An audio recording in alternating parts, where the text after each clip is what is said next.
Red Hello. Wizard. Yes. Hello, everybody, and welcome back to another episode of Daily Dialogues. I fully expect of not having episode today, but by the gods, we're able to have one. It is hello. It is I, Hez, and this wonderful person over there is T. Hey, lovely people. I might be the reason why you might be getting an unexpected time on your Deity dialogues. Maybe Hmm. it's my fault. Hmm. Hmm. But I hope you can forgive me. Shall not happen again. Yeah, I'm sure everybody will say it's not your fault. It's not. It happens, right? Life is just Oh my like that. god. Yeah. Yes. Life is. Yeah. So today, reason it seems that you really want to do this episode. So you told me, but I wonder why. Just for the audience sake, I wonder why you want to do this stream even though it's way too late. I think, just because we missed the time slot doesn't mean we need to miss the stream. Oh, really? But yeah, I just think we're too iconic to be Mm, relegated to one time of the day. Like, slay. Slay. exactly. We're too slow. Thank you, Divine. We are iconic.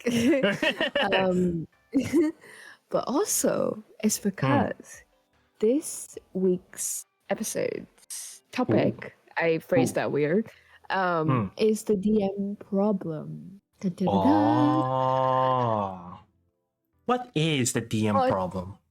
That's a good question, Has. What is the DM's problem?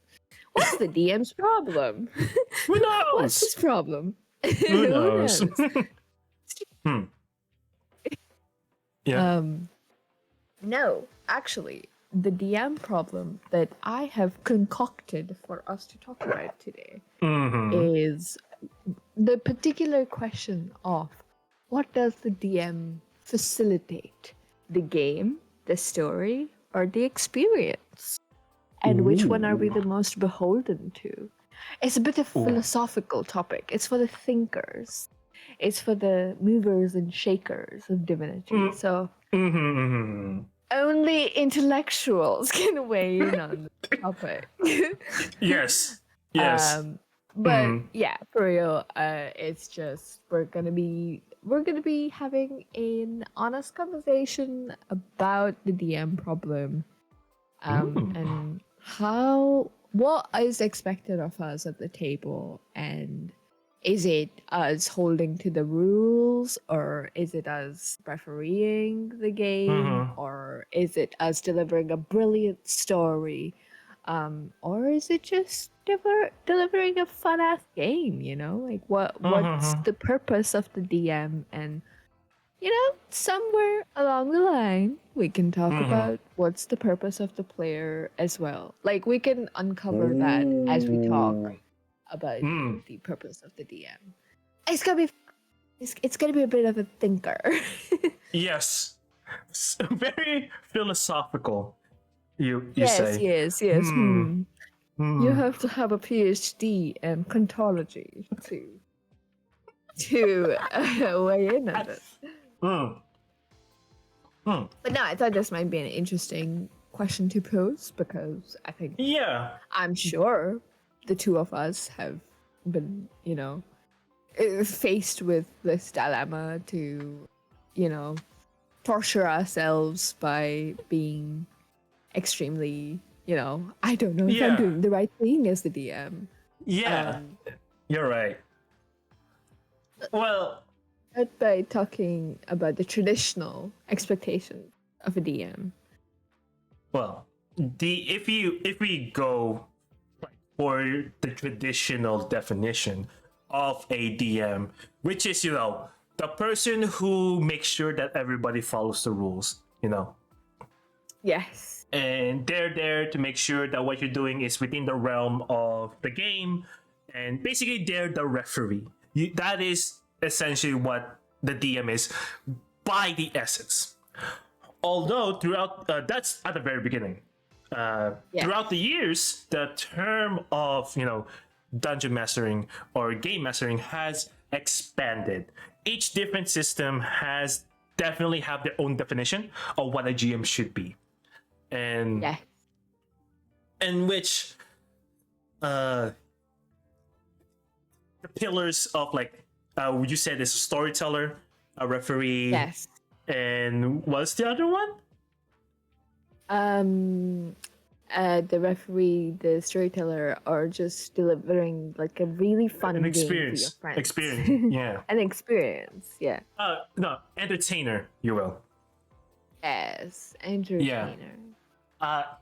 Well, personally, you know, logically speaking, a DM should be hitting all those three marks, right? Yeah. But we're human. We can't hit all of that. So we have to focus on Yes. which one you think works for We you. can't all be Brennan Lee Mulligans. Mulligans. Or Matthew Mercer, we can't beat Yep. that. No. Actually, we could actually start with that. I think that Brennan Lee Mulligan is a entertainer, first and foremost. And I think Matthew Mercer is a storyteller. Yeah, exactly. So right away, we already have like, the baseline of what are we, I'll say this, the antithesis of the idea of a storyteller and a entertainer, Yes. And yeah, and as a beginner DM, you have to you have to explore which one you are. So each time you run a game, each time you play a session, try different aspects of those things. So yeah, it does get deep in here. Oh yes, we're not just Yeah. ramblers. Sometimes. We're Sometimes. philosophers up here. Yes. Sometimes. Yeah. Personally, I like to think Yes. of myself as a entertainer. I lean more towards entertainer, but I like to lean sometimes towards storyteller. But I'm my entertainer first, then storyteller. That's what I think. Right. That's No, when no, I look at it that's- internally. Yeah. And that's another thing I wanted to talk about, that it's all completely valid. Whatever Yeah. you're doing, either all three of these are valid or none of these. If you have a completely different Yeah. DMing style and you're not doing any of these, that's fine too. But I would be curious to know what those are. I myself, I think I'm a bit of a storyteller. If Ooh. I'm You're completely here, honest. folks. T is Matthew Mercer, and I'm Brennan Lee Mulligan. We said it here Oh first. God. we are the dichotomy. Exactly. We are the two sides of the current DMing zeitgeist, as it were. Exactly. But that's the thing, right? The two of them are also then the rules dictators, or not dictators. Let's say judges. Let's say Yes. that, Yeah. They're the judge and jury. They preside over the rules of the game. They make sure you color within the lines.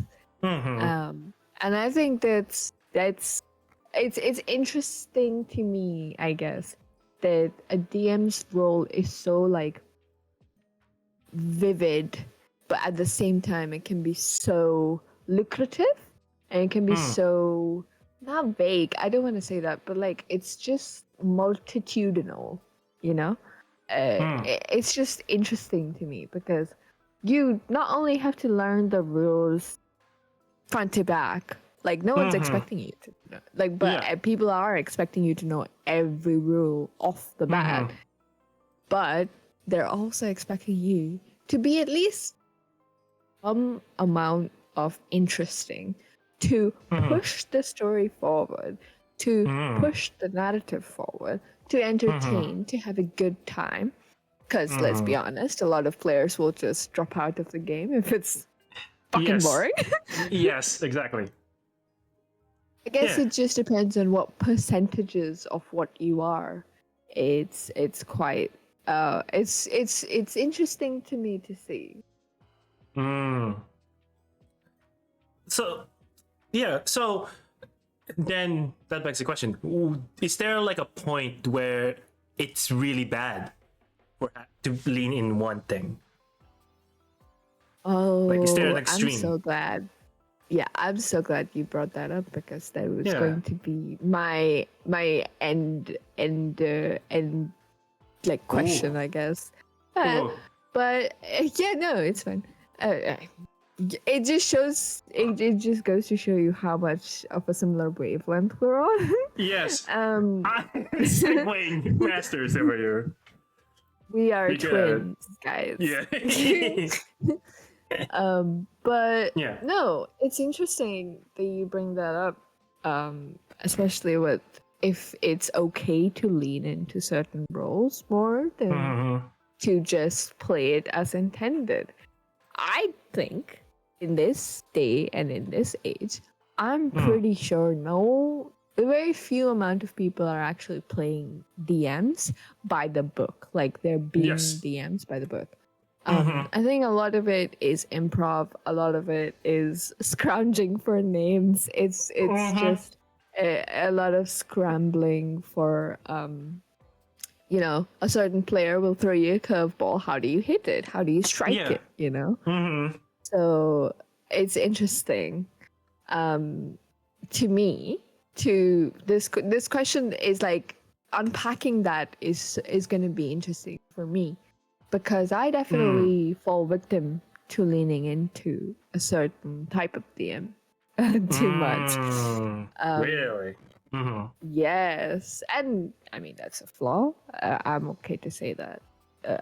I'm alright to say that I'm flawed as a DM. I'm sure Matthew Mercer What? and Bleem will also say What? the same thing. Flawed? That's No, crazy. That's they are crazy. perfect. but They are perfect. but yeah, Don't honestly you though, dare come for the god. honestly though, there, yeah, I myself is at fault as well. Like, no one is perfect. Only good at some parts and bad at some. And then how we recover from, like, the bad parts is what Yeah, dictates a good, like, GM. exactly. And here is that, the three pillars of like different GMs. It's like, yeah, it's certainly It's it's a thing that a lot of, like, beginners would like encounter, or even like intermediate who's like want to try their best now on becoming a yeah, good GM. and and we because we only have so much limited time, you have to focus on one thing, what right. what dictates your style? Like, how do you know this is the style that you want? That's the question. That's the next question. Yes. And how much fun are you allowed to have as a DM? Mm-hmm. That's a question too, because are you Yeah. there for others' pleasure or Mm. others' happiness, or are you there also to, Mm-hmm. you know, uh, also to have fun? Do you DM Yeah. because you want to, or because your friends are like, "Hey, we want to play a D&D game," but like, The I don't thing, want to yeah, DM. I've never DM, so naturally, yeah, you with the most experience get volunteered into yeah. Like, unfortunately, most often than not, um, Yes. that is like the situation. And I myself Yes. was full victim from that, because I have a friend in the Me very too. beginning. In the very beginning, I have a friend who is primarily a player, and we've like, oh, we learned about D&D, and we turned to Right. them, and we tried to run Lost Mines Fandelver. The first encounter, which you should usually will take like around, like, you know now like an hour, took around 4 hours just to finish it. It was Right. Yeah. horrendous. So yeah, and which, yeah, where was I going with that? I honestly, you're on the I was going roll. Go somewhere. for it. Oh, I, well, I like the problem of picking which style you want is gonna come with trial and error. I, for one, did do a lot of trial and error, and that's okay. Don't be afraid Yeah. of doing trial and error, and Yes. yeah. And if So your players pick you apart on any problems, they're not good players. They're not. nope, they're They're not not. good sports. Uh-huh. No, Nope. It's a co-op game, so it they help each is. other. So actually, before we talk in circles again, all right, let's talk about the characteristics of those three pillars. What what Let's defines define them? them. Yeah, let's define them. Yes. So right. So the facilitator. Ooh. Let's talk. Ooh. Let's talk about the facilitator. Ooh. Follows the rules. Asks you to follow the rules. Generally, you'll have a fun time at their games, but it's more so about just getting through the game in a timely manner and making sure everyone is on track, technically, tactically, everything is, on track. Not that it's always railroaded with this kind of DM, but, as a facilitator, you do feel like you need to have a sense of control over things. Otherwise, things go to shit quite a lot. So that's the first one. I think that's pretty clearly defined. And of course, you can fall into any of these categories. One of them, two of them, five of them. That's completely fine.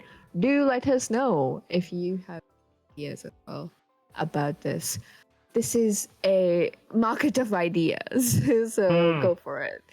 Do use the chat space for your opinions. Exactly. So that's the facilitator, right? Yeah, I agree. Do we know facilitators? Do we know a facilitator? I don't think so. I have not. Wait. I don't think either. Most often than not, the ones that I've met are the facilitators are usually the ones who run dungeons.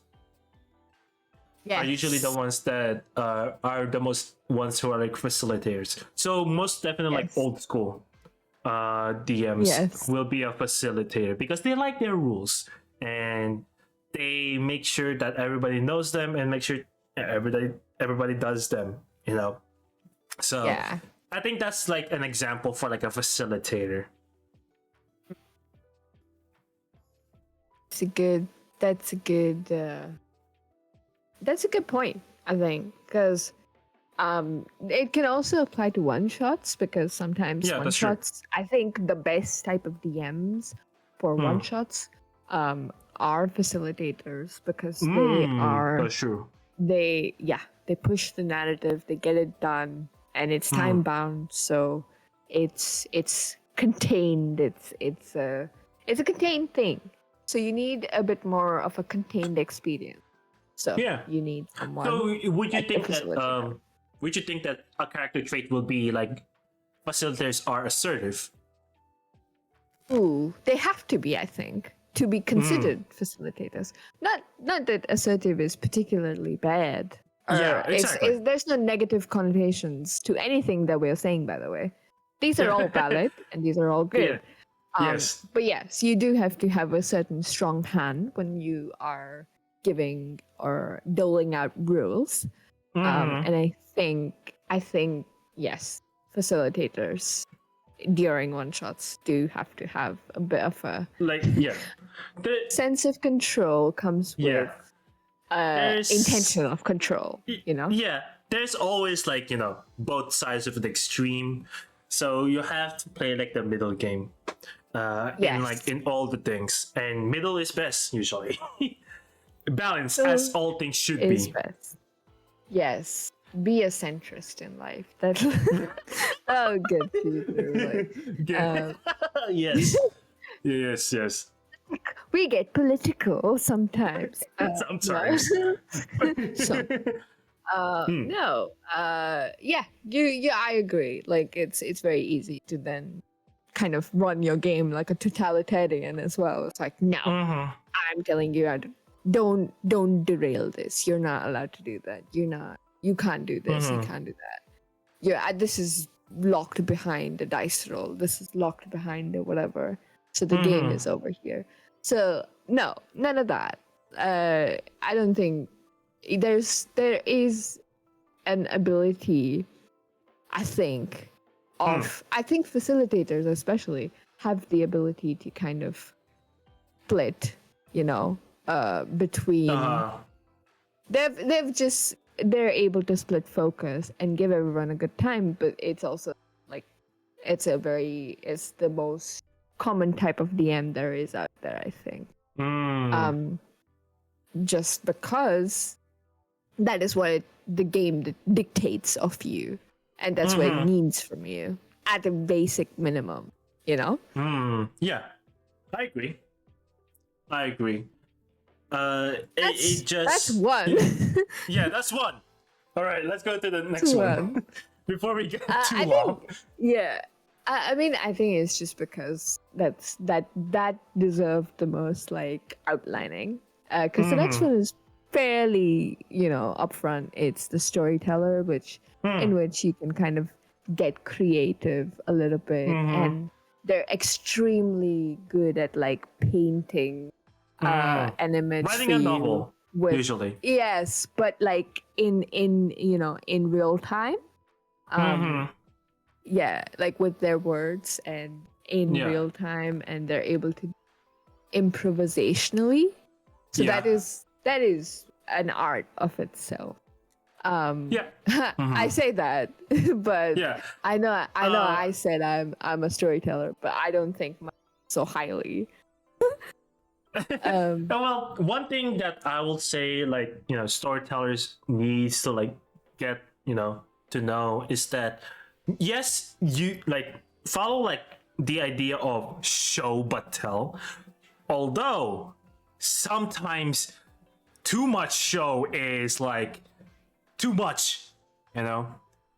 Like yeah, what? Like if you this like imagine just showing a door yeah, rather than telling it's a door, you yeah. know, It's a and door. it's just a door. It does nothing, you show it too much, the players will probably think, oh, there's something going on with this There's door, something special about this i.e., little thing. the chair incident in Critical Role. So, Yes, the so chair. yeah.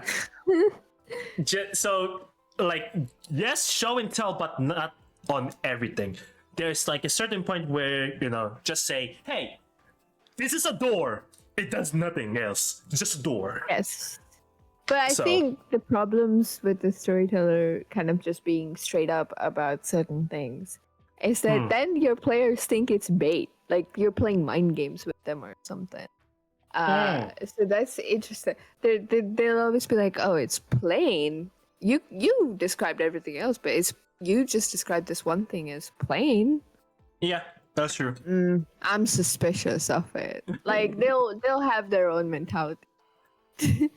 Yeah, which is that means that the players are into it, but sometimes it can get a little too far. That's for sure. At which point I think you just have to be like, roll a check. Yeah, it's just a fucking door, guys. Please. Let's move on. I think that's like the most funniest thing you could do as a GM. One Yeah, of the it's funniest like things. You're like, oh, you're you think not there's gonna something wrong find with it? anything. Roll. Oh, I Roll. got a natural 20. I got a 25. What do I know? It's a door. Oh, you as you get closer to the door, you see little markings on it that say it's just a fucking door. Oh, that's fantastic. Exactly. Yeah. Stop So wasting my damn time. yeah, so that's what sometimes you just have to like be like again, the assertiveness of from the facilitator does bring up here in the storyteller, being like sometimes you just have to be assertive, saying they no, it's just a door. I know I like to add flavor in my words when describing things, but this is just a door. Yeah, This simple thing. it's just Yeah. yeah. Then I have a question. Hez, what makes Yes. the storyteller different from the entertainer? Oh yes. Well, one I'll say that the storyteller will, how to say this, has the effect of like writing. When they write, you could feel that this thing is something that you could read and you Right. are affecting the story. As an entertainer, you're there to make people laugh, to make people cry, to make the moment feel momentous, essentially. To make it feel Yes. entertaining and yes. real. Yeah. And as while the storyteller, you'll be able to like write out the sad scenes, right? You'll be able to like narratively describe sadness, Right. But the entertainer will be able to, an entertainer is the one who impart that sadness to make it feel Yes. real.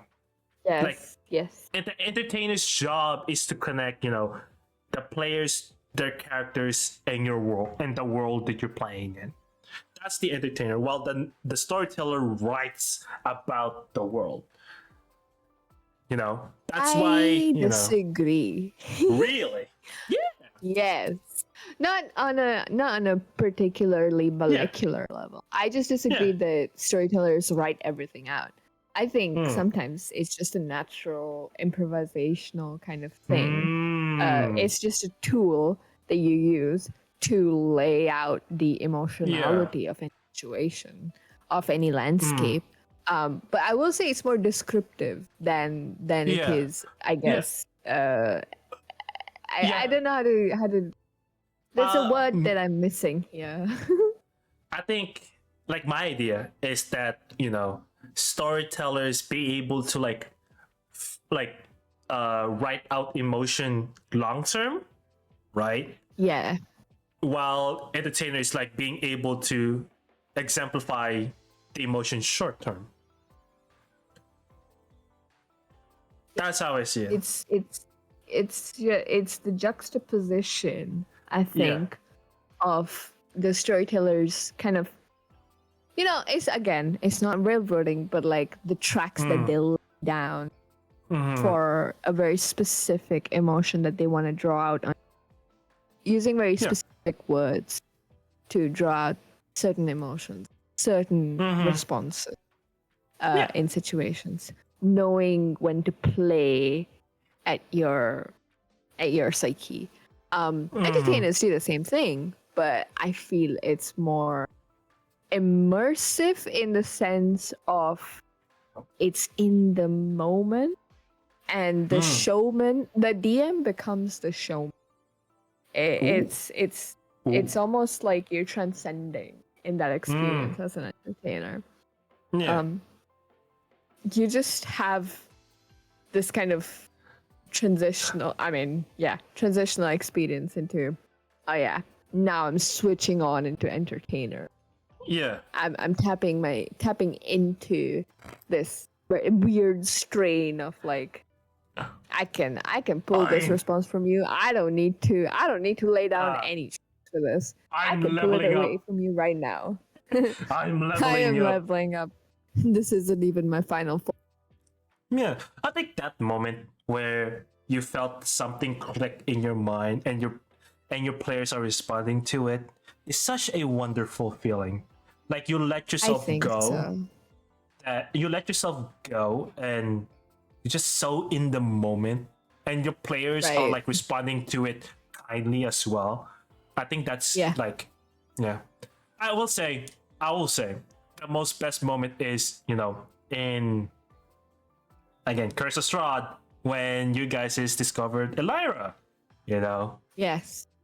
At Right. that moment, I let myself go there and see being like, "Oh, I didn't. That's not your real name, even." Oh my god. So, yeah, Yeah. and like, how do you get to that point? You know, it's such a interesting thing. I don't think that science will be able to, like, you know, would be accurately like dictate how to get to it. Like, we can set up the factors correctly, but it has to be like in the moment to feel it right. Like, you can set up the Right. factors to increase the chances, but it's not a guarantee. That's what I'm trying to say. So, yeah. A lot, like, DMs have a lot of problems they have to face behind the screens, They- and they sometimes they don't even like tell about it because they can't because it is Yeah, such no. a singular experience. You know, It's a lonely game for us it's DMs. yeah, it's a lonely game for us. Like, you can have a DM, We only like a have code DM. other DMs. Yeah, you can have like a code DM to help you in the game, but honestly, most of your problems are like comes from yourself internally. Yes. And sometimes, so yeah, It's interesting. It's an interesting experience because it's just the rendered space of how much are you doing it for yourself, how much are you doing it for the game, and how much are you doing it for your players. yeah, Yeah, the percentage split of that is interesting. yeah. I mean, I will say that while we did categorize like each, like, you know, DM style, all of them are interconnected by no means. Yes. Like, they like And all of them yeah. Go ahead. all of them have to be one. All DMs have to be one Mhm. at some point, you know? Yes. At some point in their life. Yeah. One of them has to be the other. Yeah. Just in because it you know, it just spices the game up. It it does. also kind of keeps it running, keeps it interesting, Mm-hmm. keeps it on track. And is a pull. It's a pull Yeah. for the player. Well, I say that sometimes, you know, the DM, it is like you leave the game not because of the DM, but because of the story they're telling. So you have, you know, as a that's a good DM, point. that's a DM. You do have to like you do have to read a bit of media or learn a bit about media and to know what type of, Yeah. you know, how to hit like certain beats in the story to make it so the players gets engaged. Yeah, Yeah, definitely. that's one of the DM problems. That is one of the DM problems. But it's also then when do you choose to become one of them? You know, like where are you drawing that line? Where are you connecting that? Where are you? Mentally? On in which space are you? You know, because like, are you in the facilitator space? Or are you in the storyteller space? Are you in the entertainer space? So it just entirely depends on your DM current, you know, how they showed up to the table. Yeah, I mean, I wonder if the type of DM you are is affected by your first game. You know, I think that's something that great interesting. question. Yeah, that's an interesting idea. Yeah. Yeah, and there's like, actually, great example is like for you, actually a perfect example, because you played under me and I your did. first game. And do you think Several what I was doing affected how you were starting DM yourself? Oh yes, because you were one of my earliest inspirations for it. So I didn't emulate. Yes, you're my inspiration. Oh my god. Honored. My honored. God. No, it's true, you know, like I didn't emulate everything, obviously. Yeah, Not because I thought they were bad or there was anything really wrong with it. It's just I knew certain elements that I wanted to, Yeah. incorporate into my DM Mhm. style. And Mhm. looking up to you helped me figure that out. And the path to being the DM that I'm now started with that little one shot with my level 5 cleric, Inaya. I still remember it because it was a Oh my god. I mean, Oh no. it Oh was, god. yeah, it was. I kind of forgot. Yeah, my uh, level 5 cleric of life. oh Or was god. it light? No, it was light. It was light. Yeah. With I think it was alert. Cur- I'm pretty sure it was alert, Cursus? right? Was it a death house? No, it wasn't. It wasn't. No, Oh. we kind of transported into a magic through a book, and then we Ah. fought a dragon. Oh. Oh. My Yeah, little thing. Oh, I remember your that. little thing, the tome, I The think. tomes. Yes. Yeah, the The tomes. tomes. I miss That those. I yeah, miss those adventures. I Yeah. miss them too. So that was my first experience. It was a simple thing. It was the simplest Mm-hmm. story, right? Like, oh, Mm-hmm. typical fairy tale. You're reading a in a library. You get fucking dragged in through. You get Mm-hmm. sucked into a tome, and you're Yeah. in the actual fairy tale. But then the fairy tale turns out to be a nightmare because you have to fight this dragon. It was a very like straightforward story, and it was a Mm-hmm. one shot, but the Mm-hmm. way you did it just made me feel like to go forward with this game, to play more, to explore Oh. more, to push the envelope a Yeah. little bit as Yeah. well. Yeah. You're right. You're... So Oh, yeah, honored. I'm honored to. I'm honored. But yeah. a Yeah. little a It, little hesitancy lore, a little yeah. deity You're lore. right. Yeah. You're right. You're right. You're right. And that was like what in the pandemic. Oh, that's a Oh long time ago. yeah, that was way back. Oh God, that god. was four-ish years ago. I want to say. Oh I was yeah, like, yeah, 4-ish. Yeah, 4-ish. Yeah. interesting. It's Wait, like we yeah. The time was like in my perspective. There's like before the pandemic and now after the pandemic. yeah. That's Yeah, crazy to no. me. That's You're crazy. completely valid to think in those terms. So yeah. Yeah. And this is why I encourage everyone to play under their favorite DMs as often as they want, as often as they Mm-hmm. can. Mm-hmm. Because they truly are like when you love the story the person is telling, the person themselves, and just the environment they create, it Mm-hmm. inspires you to do better, play better, be a DM as well. I remember Yeah. telling Hez one time I was not going to DM ever. I think Ah. Hez will remember that as well. Yeah. Yeah. Sorry. I was like, I'm never gonna DM in my life. You Yeah. make it seem so. You make it seem easy, but I know it's not, so I'm not gonna touch it. Well, Mm-hmm. fast forward to now. Yeah. I'm DMing in pretty, high profile places. Yeah. So Exactly. That's crazy. life And goes everywhere. yeah, life goes everywhere. And I sure like while I don't remember specifically the time you told me that, I do remember that when I heard that you're actually DMing, I am so happy Yes. because new DMs. That's great. That's fantastic. Because Like we my need more child is DMs. grown up. Yeah, exactly. I think I said it like that word for word. Yeah. Something. You said the Padawan has become the master. Yeah, yeah, exactly. And then it's very like I will say that it is very very difficult to find like good DMs. Most often than not, Oh, you're gonna find like bad ones. Oh, yeah. Speaking of, we've been Oh, chatting about this for 45 minutes.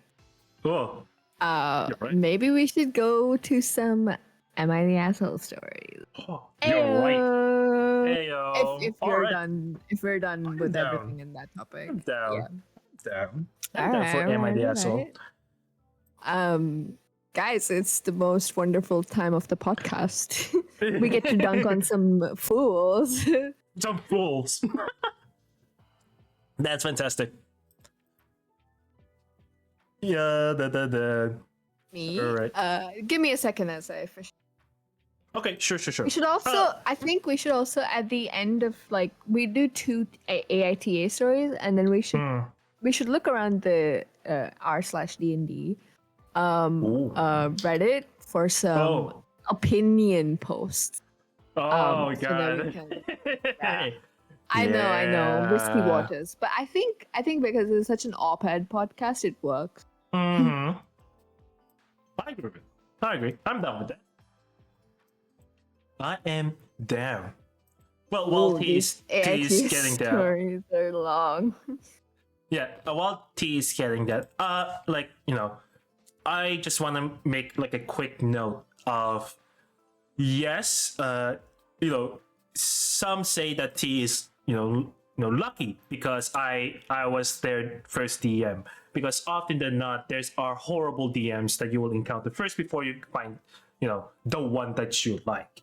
And in case that in case you found someone that you don't really enjoy or done something so horrible to you, please, I beg that, try to look for someone else. This hobby is, honestly life-changing.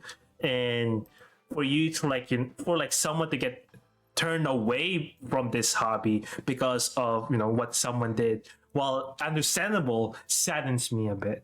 I just hope that they'll be able to find the one that they enjoy. So, yeah. All right. It's time for Am I the Asshole? Let's transition over. Oh, no, wrong one. D&D assholes. Yeah. Oh, Well- also, I do have to mention the lovely sticky notes and the lovely little name tag for Harold. I did notice. Yeah. Don't worry. Yeah. I did notice. Yeah. I just update or make the lines thicker so they look nicer. Yes. Let's. Okay. That Updates. they All look right. so cool. Yay! Epic. Alrighty then. Let's go ahead and read this one out. First one. Am I the asshole for kicking someone from my D&D game after the first session? Ooh. I, 32 meters, am a forever DM who has been playing for nearly a decade now and love DMing. Awesome. Complex and nuanced world heavy on roleplay. Awesome. Some time ago, I started putting together a new campaign that I was proud of, an amalgamation of all lore building and writing skills I had developed. I invited a few longtime players and friends and seeking to make up numbers to a party of 4. We included a friend, 37 meters, of one of the players. From the get-go, he was a bit odd, super secretive about his character, and kept telling me he had a story he was going to tell, but he wouldn't let me in on what he had in mind, despite me being the DM. And honestly, the snippets I did get seemed like run-of-the-mill white savior Mary Sue shit. Oh, God. He was also kept adding elements to his story that involve dictating how certain parts of metaphysics / magic work in the world, despite that being a core element to the story.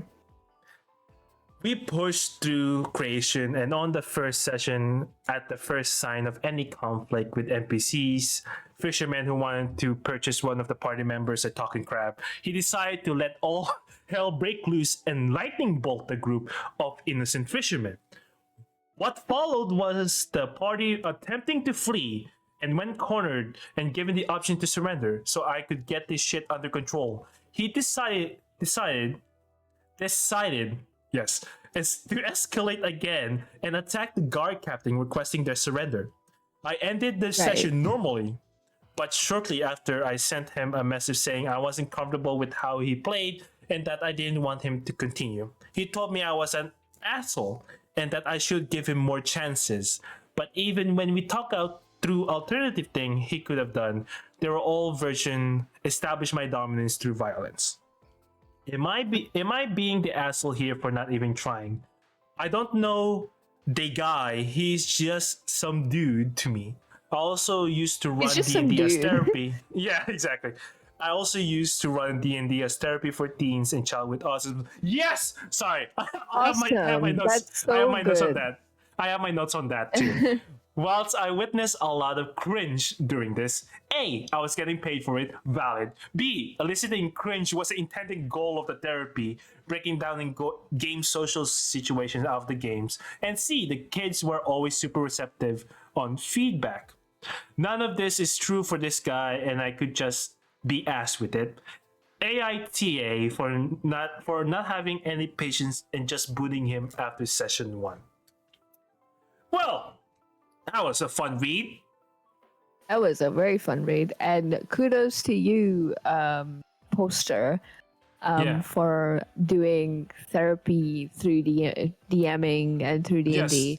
That is fucking awesome, and you deserve your flowers for that. Yeah, I advocate this. Like, there is so many, like, I believe, like, cool things that will help people, deal with their traumatic events in a very safe space. And D&D, Yes. like TTRPG in general, is one of them. And I like how I agree. I like that they're using this skill. I myself would be more than willing to get hired to be Yes. a therapist with D&D. I would that's love honestly to a as dream well. that's a dream job, not gonna lie, for me. So Yeah, that is Yeah. a dream job, Yeah. Like it's interesting, but it's also a lot of responsibility It on is. your shoulders to burden to Yes. facilitate this. Haha. Yeah. Um, Yes. well enough for it Mhm. to be considered therapy for kids with autism, for kids with Yes, exactly. any other needs that they might have, social needs, special needs, anything else. So that is very good. This poster is a bit of a legend. Yes, honestly. Advocate for So yeah, this. what's your opinion? Because I'm pretty set on what my opinion is. I mean, so far, upon reading this, it's a case where the DM tried to consultate with the guy. The guy said Yeah. no, fuck you. So Yeah. he decided to like kick him out of the group. Honestly, not the asshole. He's just Yeah, trying to protect the group, and yeah, which sucks for him. Right, sucks for the guy who's like getting kicked out. But it has to be done. So absolutely, I absolutely. don't think they're the asshole. More like a No, protector. I don't think they're the asshole. Yeah, they're protecting. They're doing their job. Hey, another field, another category to add to the DMs. The protector. Yes. Of this kind of a person is like the protector type of DM. They'll run the game, but they'll protect each of the players outside of it as well. Yeah. So another category. We're so fluid today. This is all I like know, right? falling into I know it. place. I know. It's crazy. But no, And I they're don't getting think paid you're for the it. asshole. They're getting That's paid for it too. awesome. Like, Yeah. more the reason Girl, why, awesome. more the reason that they should do what they just did. Yeah, Other yeah. people are paying for it, are paying for the game. Seeing that like there's this person who is making a ruckus, more within their rights to to like kick them out. So yeah. Right. Yeah. No, I agree. Yeah, I agree.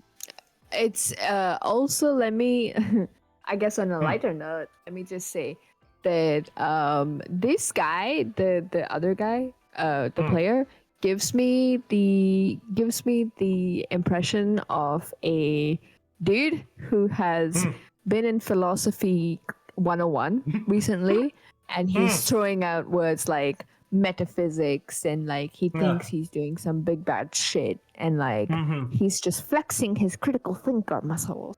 Oh, I'm such a deep player. I'm on an elevated level. Like, catch yourself on. You're a player at a DM in a home game, probably. Like, you're just playing in a home game. Can you chill the fuck out? Like, I've met so many players with. I mean, I've met so many people because I've guys. I have a master's in philosophy. I have a master's in philosophy. But no, I've been in so many philosophy classes, met men with exactly this kind of an attitude where they think they know more than you. Yeah, and awful, and will like. I mean, in my experience, will mansplain shit to you. Will mansplain philosophy to you. Yeah, that's exactly the patterns that I'm seeing over here with the player. Sorry to rip him to shreds, but yeah, it does sound like some white savior, Mary Sue shit. So that's true. Also, good on you for kicking them out. Yeah, I would like to make note.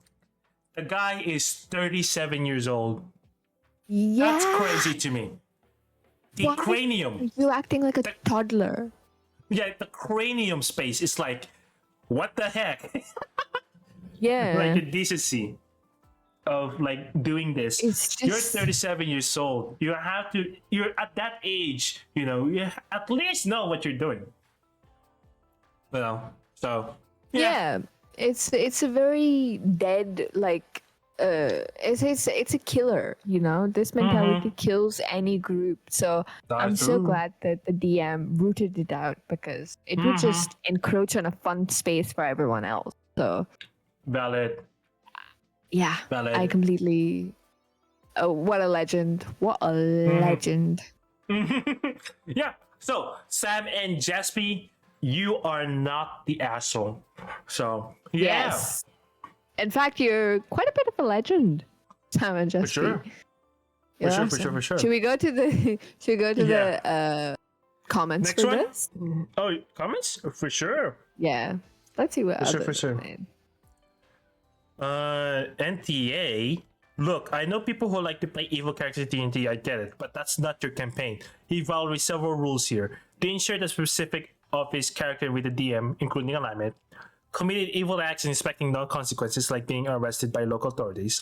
Expect you to cater your and your friend's campaign playing time to his style of play. Yes, he is breaking it. Actually, I encountered this as well. This comment just made me remind that while I was about to bring it to the table. I have a player who did not share much of their character because they want to keep it a secret. Yeah. And to make things interesting. I check on them to say that, saying, hey, you need to tell me because I need to be able to support you on whatever you're doing.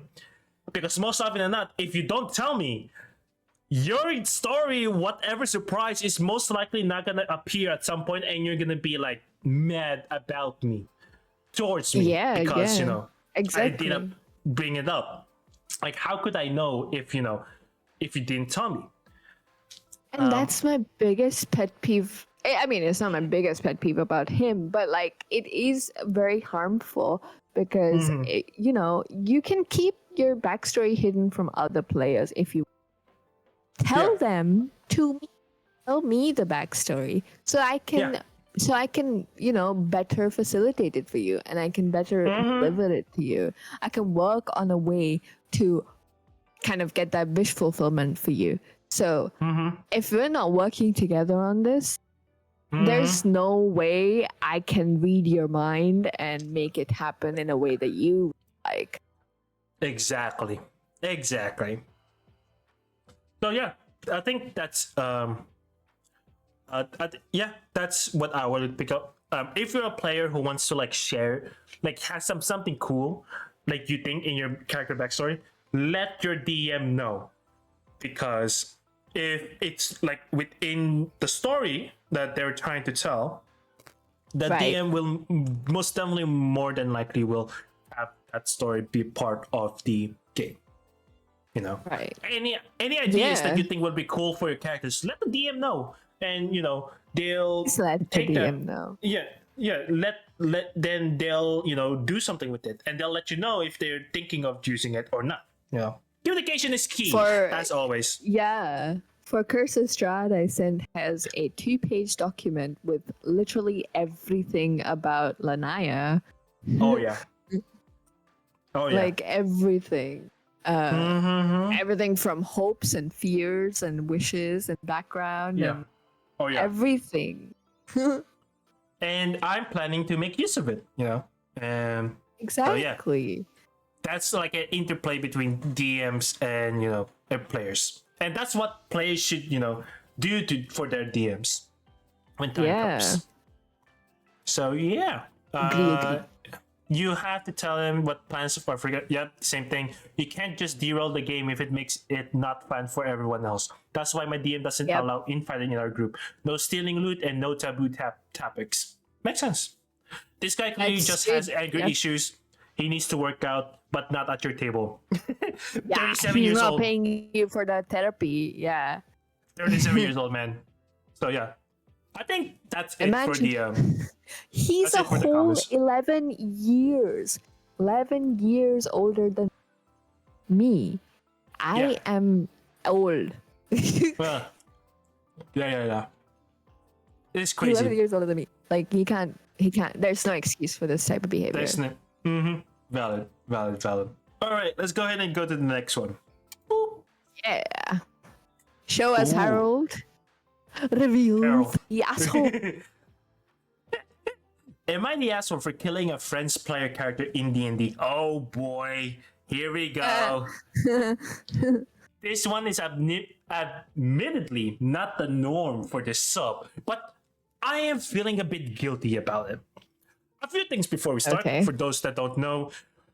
Okay, they describe D&D, so I'll just move on. I was let's playing move on. a paladin holy warrior who is greaterous and belligerent, and one of my friends, a cleric, healing based holy warrior, who is sneaky, literally marked Wait. as evil. Wait, he doesn't understand paladin. Oh, sorry, they don't understand. Paladin and cleric are both a bit healing based holy warriors. Yeah.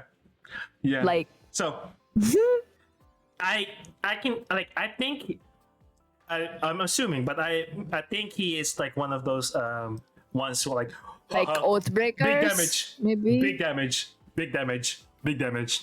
Yeah. Which is valid playstyle, but Yeah. it does show some personalities. Also, We clerics are not warriors. I don't think, are they? They're I just clerics. mean, if you play them like Shadowheart and put them in the front lines, Sure, yeah, but that the way he described the cleric in general, healing based holy warrior. Anyway, sorry, means move on. that means that as a cleric, when you punch people, you heal them. That is so funny and so valid. It's like Anna in Overwatch, shooting Exactly. at you to heal you. Exactly. We have had arguments both in and out of character because of different play methods and character choices before. We definitely had problems with each other's characters and each other. That's not good. Yeah. For reference, my character was the one to hire out an entire brothel, while hers was the one that shanked a madame after failing to intimidate her. Huh? What? Okay, that's Okay. crazy. We also have 3 other players who don't matter in this story. Valid. What? We're this facing. story. Sorry, continue.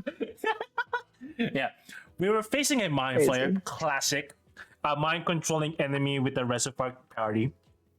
It targets me because my character is big, dumb, and in the front. It controls me, and I fail to save, so I pretty much have to do what it says now. Most dungeon masters will take the character and use it until control ends, but mine give us more leeway and trust us to play it right. Oh, here's the part where Let's I see may if be you the do that. asshole. I did not like my friend's character, so when the monster orders me to kill my teammates, I go for the closest one. Her. Okay. Uh-huh. Okay. Uh-huh. I roll high and use my highest spell slot and end up killing her What? character outright. I did not like the character and figured this was a good chance as any to get rid of it because that was I was ordered to do. And what may put me as even more as an asshole, the spell I used to kill her was my last spell of that kind. I used my last spell that could have revived her to kill her instead, mainly so she would stay dead. The DM definitely thought it was overkill and she was a bit pissed too.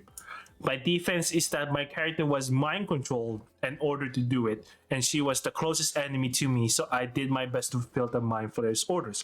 But I definitely went harder than I could have. There's Okay. an edit, but I think There's all that. we'll base our opinion on Yeah. story before we get to the edit, I think. I think no. Absolutely the asshole. Really? Yes. Really? Because I'll tell you why. Because go ahead. I feel like this player is just like, I think there's something deliberate about using your last spell slot to use the absolutely worst kind. I feel like this might be inflict wound way. Like it might be an inflict wound situation. Well, I think. I don't No, know he if- is a paladin, so no. Oh, then. So it's just high level smite, Yeah. most likely. Yeah, probably. I don't know if like using the last spell slot to use your biggest spell is the play here. Like it's definitely a lot of his internal like biases working against the DM's probably intended thing, right? I think it's very telling that he tells you that like, oh, I didn't like her character. I did not much like her character. So I am sorry, but no. It's I think it's mostly his biases doing most of the work for him. And you don't have to, even if you're mind controlled, you don't have to use your highest level spell to fire off on someone. You're trying to kill the person. The mind flayer, the knowledge and the information that we have is that the mind flayer tells him to kill, right? Kill the friends. Yeah.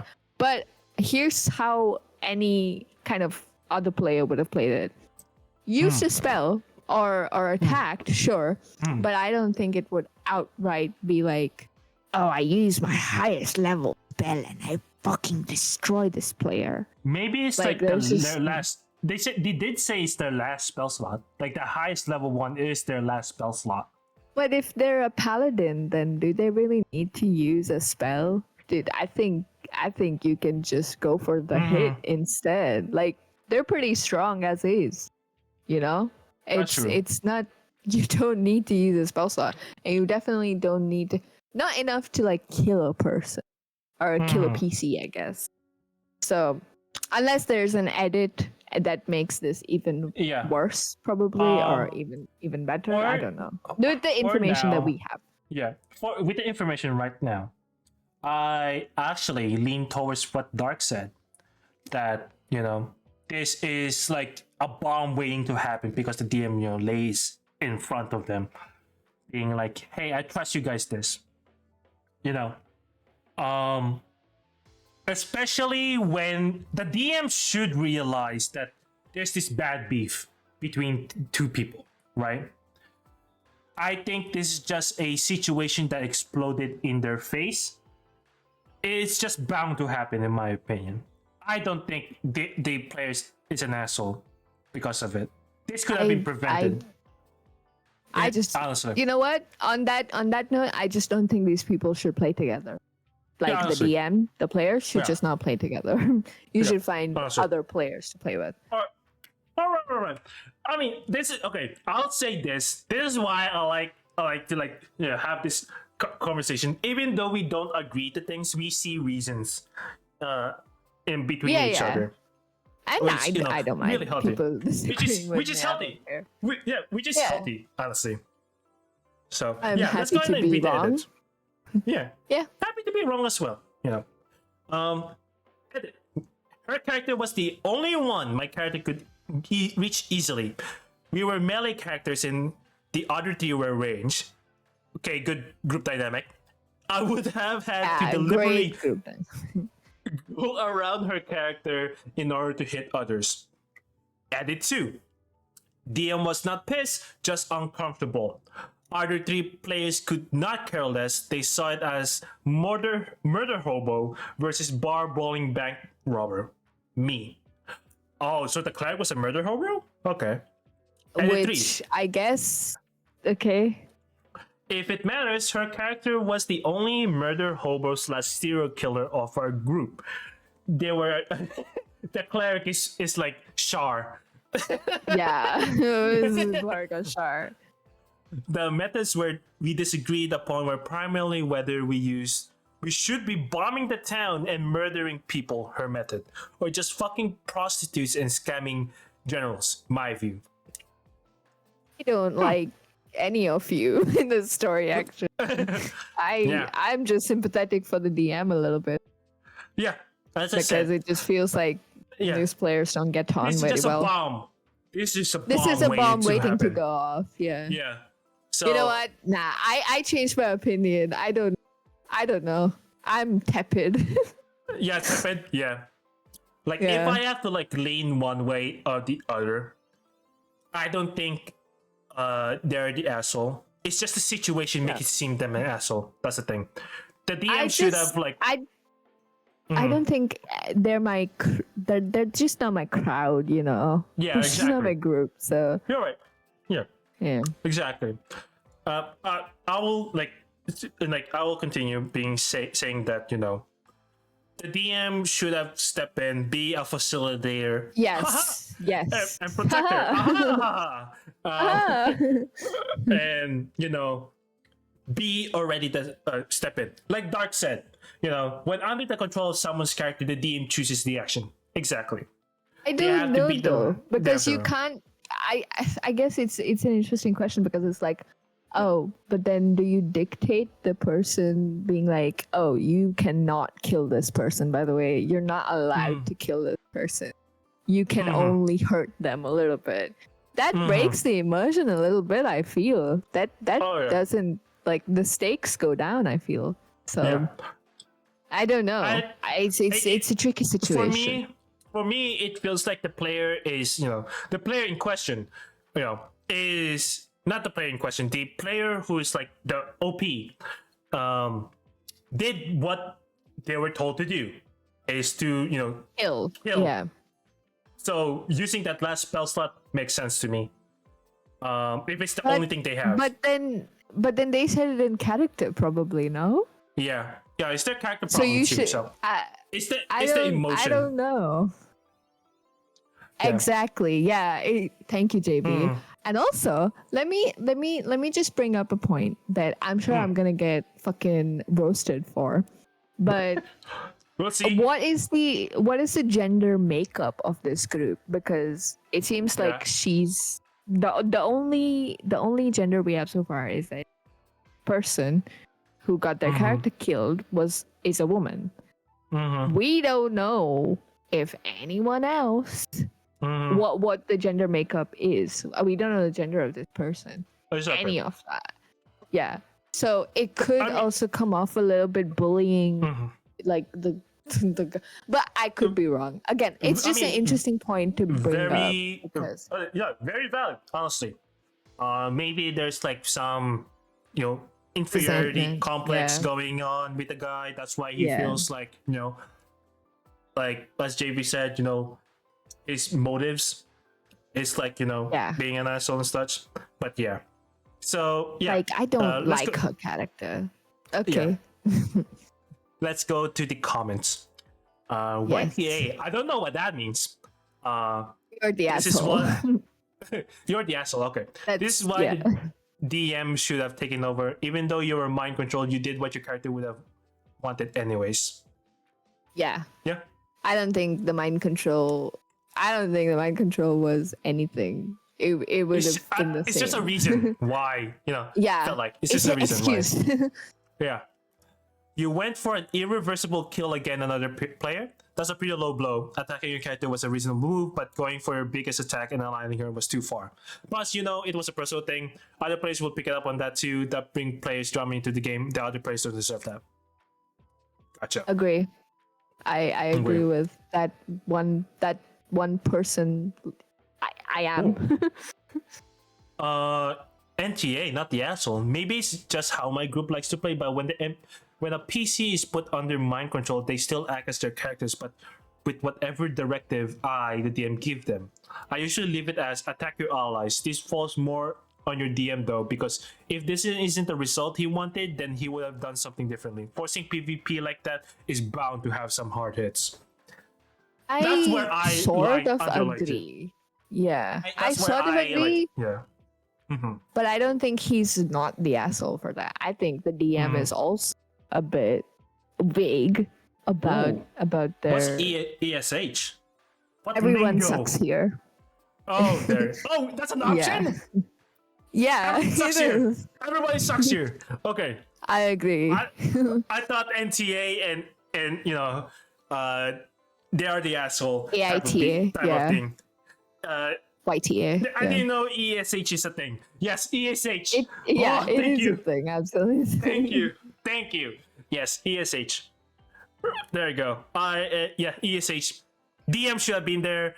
Also, motives are like, the original poster, should have done that much, but just following through of what the DM just said. So yeah. ESH, yeah. There it is. ESH, you were super harsh with it, but the DM should have stepped in and taken over. It's not really mind control. Sorry, you just scrolled up. Okay. Whoa. Yeah. Whoa. You were where? It was in the comments. This one? Yeah, the green one. Oh. No. Scroll a bit down. Yeah, thank you. Yeah. It's not really mind control if you still have control of your PC, is it? Yeah. Everyone That's what sucks I here. said. Your DM shouldn't have gone the PvP route if they knew trouble was brewing between players. Exactly. And Exactly. the other player was a bit of the A for letting the in-game drama affect you guys IRL, but you also had a bit of asshole as you deliberately went for overkill on her with the one spell that could revive them. So, I agree. To you, it may have seemed cathartic, but to them, you essentially rubbed it in their face that their character was dead and that you had killed them. You also threw out any chance for the two characters to grow closer and possibly resolve a few of their differences. Revive them despite the conflicts you two had, because they are your friend/ally. Plus, Enemies it to seems kind of lovers, metagamey. Enemies to lovers. Yeah, the real Kate and Anthony story from Bridgerton. It's good that you guys made up though, as this seems like a valuable lesson to be had for all involved. Did they? I didn't read Best that part. one. There you go. I think that is the best opinion. This essentially like what my train of thought was going through. So yeah, I think all of us were encapsulated, Dark, JB, you, me, in that comment. So that's good enough. That's good enough, actually. It's the best you get on Reddit. Yeah, ESH. Exactly. They still got the asshole tag though. That's so funny. That's true. Okay. So is it D&D opinion time? Yes, sir. Do I just go to r/D&D? r/D&D? Oh. r/D&D. And then we can go through it and then see which one catches our eye. This is a bit D&D of a memes as live well. reaction. D&D memes as well. Okay. Ooh. Let's build a Warforged together. Oh, they do the art. That's crazy. Ooh, that's amazing. I know, right? What class? What Hmm. class? The monk is like. Monk. Hmm. The monk Looks is so like. good. I know. I love the monk so far. Is that all Me right? too. Uh. What? Best deception. Bard trying to convince the party to take him. I can see it just so happens that I speak owlbear. DM. Wait, do you really? Bard. Lol, no. Rolls nat 20 on deception. Later party is currently in a fight with a raging owlbear mother. Bard. These owlbears don't speak owlbear for some reason. Everybody has no choice but to believe him. So funny. That's so funny. God, I'm crying. Bard is so silly. Oh, God. Okay. What makes a best bard? That's a good question. Honestly. Oh, jeez. You know, there's so many good builds for bards. Yeah. Uh, Like, Gee, don't call me out like that. She PG, said hello, P, PG. choosing monk, revolutionary. Hey, I know what I like. Okay, I know what I like. It's a valid choice. Oh my god. Oh, that's Oh! fucking sick art. Fire! That's so fire. Fire. Oh, Hey, that's R crazy. slash D&D art is so godly. So good, so good, so good, so good. Alright, it seems like. Oh, wait, what? There will be some opinion posts, I think. Yeah, there was one there. Have This elected one? to make me OP. Okay. Alright. Running. Next okay. time, if My you party want, I'll curate it. But like, yeah, this can be like sure. My party have elected to make me OP. Running through a campaign that's heavily based on old advanced D&D module, I elected to play a wizard, the best class. We ran through the dungeon at level 5, avoiding basically everything to get to the end, at which point there are 6, the number of players, gems, which contain great potential. Essentially, it is a level up in item form. A fun way to explain the power gain. The session ends, so we'll all having a laugh as regular people, and one of the two fighters goes, "Wouldn't it be funny if we gave all 6 to one person?" The room Oh my goes silent. Other fire, barbarian, rogue, and ranger all join her in staring at me with crazy grins. Terrified, I look at the DM for hope. She does not chime in with only one person customer. I then sit there leveling up to 11 while they're all laughing, singing the new improvised song, Big Wizard Time. Wizard. Anyway, so our campaign no longer has any bounds.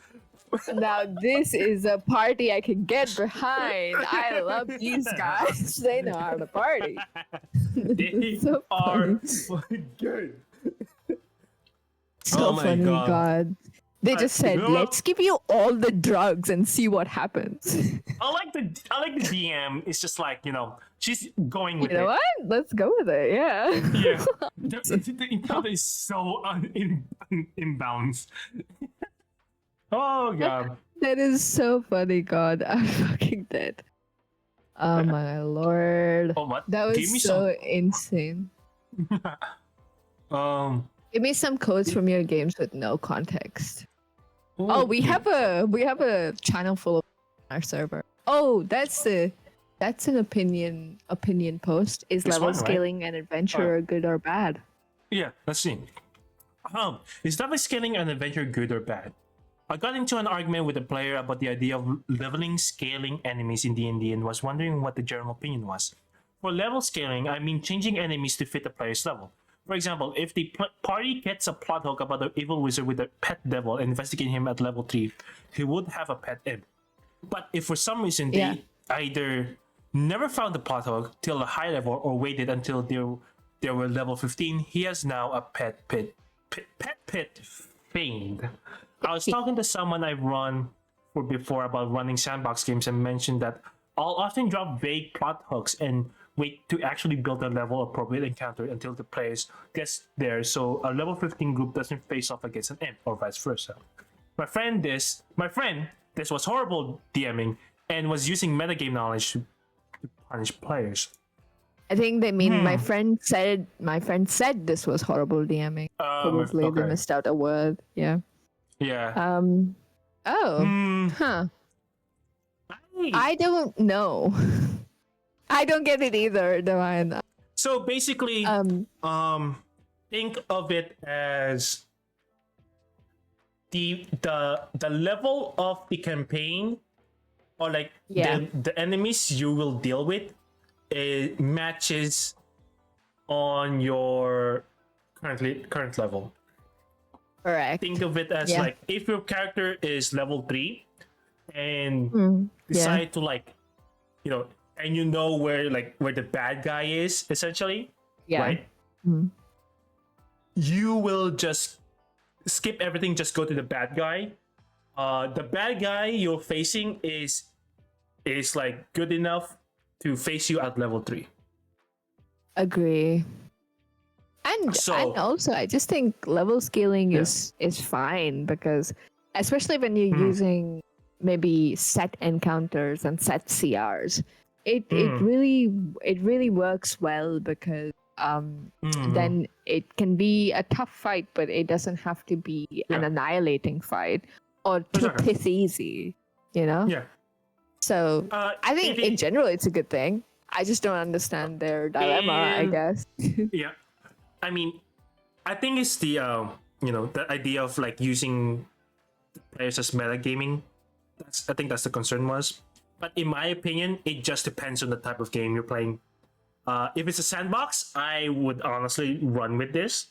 But if it's like a set, plot story, no. I will say. I don't understand the friend's point more than anything, because I think this person is doing fine. Red Hood 101 101. I think you're fine. Yeah. I don't think there's an issue with level scaling. It's just weird. It's just a type of game. It's just a type of game, honestly. In my opinion, also, it's just a type of game. It brings up the question of, are DMs metagaming? Like, if DMs don't use metagame knowledge to, I don't even think they're punishing players. But that's a good point. Yeah. But if we don't metagame, I feel like it's a paradoxical thing. Like, you don't want the players to metagame, but you do have to as a DM to a certain extent. Encounter balancing is level scaling by a different name. Okay. I think that's a I think that's I agree. It's the basic thing. Yeah. Here's my personal take on this. You need to separate story from mechanics. In story terms, the wizard was always the same power level, because until they are encountered by the PCs, they don't exist mechanically. They only exist as a background story element represented by the phrases like rumors about the powerful wizard you should be scared of. When the party finally encounters them, they resolve, and that story element becomes mechanics. It's only at the time that their mechanical description becomes fixed, and what those stats are has to match their role in the story. It may fit the story that he is actually he's not very powerful. It just has the imp when they finally encounter him. But he is now not a combat danger at all, because the wizard is a local threat and they have outgrown that. But that's 100% call of the DM to make it based on what role you need the NPC to play. I agree with that. I agree. Yeah. No notes. Yeah. I have no notes. No notes, yeah. No major notes anyway. Yeah, I think honestly. it's just your play style. But yeah. No, my main contention with this is, what is your friend saying? That's for sure. What do you think about puzzle and micro games within your D&D campaigns? In our D&D campaigns? Yeah. I know a lot of people don't appreciate puzzles in a D&D campaign, because it is by nature an RPG, and usually a puzzle is relying on the player instead of the character to resolve it. I suppose the same would ring true for games within the game, like Dragon Chess or the like. Personally, I love puzzles when I'm playing, and when I'm writing an adventure as a game designer, I'm thinking, can puzzles be differentiated according to the character's skills? For example, a character with a low intelligence would get fewer clues than a character with a higher intelligence, making the puzzle easier to solve for the player with a high intelligence character, or imposing handicaps on players with low charisma scores in a game that involves some form of charades? Just thinking out loud. What are your thoughts? Right. Ah. It could be fun. No, I think it's fine. It just depends on, again, it's on your campaign, it depends on your Yeah. style. And I think also I mean it's just fine. And yeah, low charisma scores and that involve, I'm sure it builds for a comedy thing, you know? It, Yeah, it that's builds true. for some funny moments. So I think it's fine, really. This is honestly like lies on session 0. You just need to let the players Yes. know if they want puzzles or not. So, And yeah. also, I feel like I feel like any puzzle is going to be like you are going to encounter point in a D&D game. So I feel like it's okay. Most of the games played have had puzzles. Sometimes it's difficult when the players can't solve them, so you don't Yeah. go. Just build Oh, in boy. safety mechanisms if your players are real dumb, if they're real yeah. stupid. Oh yeah. Like Oh, yeah. if it's a third I- grade puzzle and they're not able to pass that, Oh yeah. just I install felt a that. fail safe. I completely like have experience of being like, oh, this is an easy puzzle, but you know, I say that, but Yeah. for the players who doesn't get any hints at all, will make it like you're playing like a grandmaster in chess at that point. So, oh look, Exactly. Like, I think that's like relevant to us. What advice would you hell give yeah. an intermediate DM? also, hello, Nightbot Disco. Hello. Welcome to the chat and welcome to our channel. Welcome. And yes, this is worth being up at 1 a.m. for. It's 1 a.m. where I'm at too. Fire. No sleep. Oh, No sleep zone. No sleep. Valid. No sleep. There's a lot of advice out there for first time DMs, but what advice would you give someone who feels like they have a good grasp of basics, a craft skill that you've discovered has helped your planning, improv, or immersion in some way that you've been able to develop now that you move beyond beginner? Beyond beginner. Well. I guess my most basic advice for any DM of any level is that you're never done learning. So and also guess what? Sometimes you can be wrong. That is a thing that can happen. You are a person. You are an awesome person, but you are a person. So yeah. That's the first advice I would give, I guess. What about yours? My advice is find a system that allows you to organize your notes. Real. It could be sticky notes, Mila note. which I highly recommend. Yes, sticky note. One Keep them all over your desk and your laptop yeah, or your note. screen. It could be Obsidian. OneNote, It could be a Google Doc. Obsidian, Mila note. Yeah, all good. Yeah. All good. Find a system Systems. to allow you to organize and create a your own language sorta of how you organize so you'll be able to quickly like organize them. And Yeah. another thing, so I go me and then you again, is don't be afraid to use templates. Yes.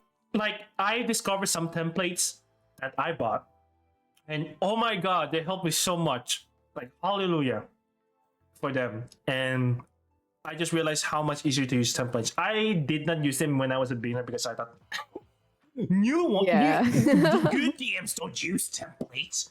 Huh? What? That's a Nah. handicap. But no, I honestly like recommend using like templates as such, especially when you like organize your like your notes and Yes. your because you'll reduce the time you need to to do, because you already have a template that you know what you need to put. So yeah, there's that. Yes. I guess another advice is never underestimate the power of snacking and caffeine. I know you're Ooh. intermediate, but yeah, no. Mm. DMing longer haul campaigns requires a lot of stamina, and to have it every single week or how much ever bi-weekly, whatever regularity you guys play at, you need a lot of stamina for it. So make sure you've got fuel in your tank. Water. Coffee is water. Coffee is water. Coffee That is is the water. quote of the day for this podcast. Coffee is water. Never underestimate the power of Yorkshire Gold tea. That's what I'm drinking right now. Yorkshire Gold. Fine. Awesome. Yeah. Anything else? I do have a lot of advice, which is funny because I don't think I'm particularly good at DMing. No, you are. I'm sure there's a group of people who argue that you are good DMing. Oh, I've got imposter syndrome, so they're wrong. Yeah. Valid. Group of people. Oh, Pete. DM for me, T. Yes, I will DM for all of. One shot is coming up soon, so I will do that. Yes. Hello. Don't care. Waking up. So I think I have my players already. Hez, exactly. Peachy, JV, Divine, I guess. Yeah. Everyone is invited. Fire. Not the yippee. Yippee. Yeah. Oh my god. I guess where was I going with? Yeah. No. I had a point, guys. My ADHD is ADHD. No. I feel like with intermediate DM always it's always a game of like, do I know enough? And am I enough of an authority on this? Do I know all of the? Hey, as someone who's been DMing for fucking forever, not forever, but like quite a long while. Yeah. Let me tell you, no one knows what the fuck they're doing. So yeah, you're right. I don't know what improv I'm doing. is your friend. That's true. But I will say that while that is true, do bear in mind a little bit of preparation goes a long way. Yes. You know, it heightens the experience a lot. And also, while I'm no problem. While I'm here, I'll also say that embrace what you can do right now. As a DM. Like, yes. If you're like going, yeah. Go ahead. No. Continue. Sorry. Complete your point. Yeah, going like you're an intermediate. So like at this point, you get the feeling on how to do things, and something about the craft makes you enjoy it more than you thought. So embrace that fact. Yeah. Then if you realize that you're really good at this certain thing, embrace that fact. Showcase it to everybody. Say, hey, I'm really good at this thing. If you like this thing, join my game. Yeah. Don't second guess yourself, man. Don't second guess yourself. Yeah. If you speak on anything with enough authority, people will listen to you. Yeah. People will listen to you. Yeah. Like it's just and also you don't have to keep super detailed notes. You can just have an outline for the game and a general goal, and you can improv the rest if you're good at it. If you're not good at improv, you can definitely have a bit of like what is it called? A flowchart? Not a flowchart. What is it? A timeline of events that you want to happen, so that you can keep it in line, basically. But like still having a good time. Yeah, like what I do sometimes is that if I have an idea, I just write it down in a singular word, and then I'll just look at it, and I know because I write it down. I know the context of that word, and when in the game, you just it just comes out naturally. And what's this beans business? I've been seeing a lot of magic beans in the chat right now. I'm curious. So, Peachy can say more on this. But didn't one of the beans that you planted turn into a geyser of hot coffee and burned you? What the fuck? Yeah, they bought really weird beans, and yeah, each of them did something different. One of them was the correct bean, but they didn't know which one. And one of the beans, and you blew them up. Don't forget, I did blow them up. Yes, What? but I think there was a very specific circumstance that led to that. Okay. Story time with Peachy. Do let me know what happened. Please do remind me of what I did. I remember I did burn Peachy's character, and I did make them blow up. It was a very specific. Hey, they were a paladin. They could take it, okay? They were a paladin. That rock is blue. Screw you. Yeah. Also, now that we have an active chat, we will be fielding questions, being related or otherwise. And Peachy, you can absolutely roast. Yeah. Yeah. Any question you ask? Personal questions, maybe a certain extent, but nah. Yes. But yeah. I will take personal questions. Yeah. Just send us your best D&D questions. Just any questions. Yeah, the burn was the first time. Yeah, because you asked for coffee, I believe. You wanted coffee, and I was like, okay, here's a geyser of it.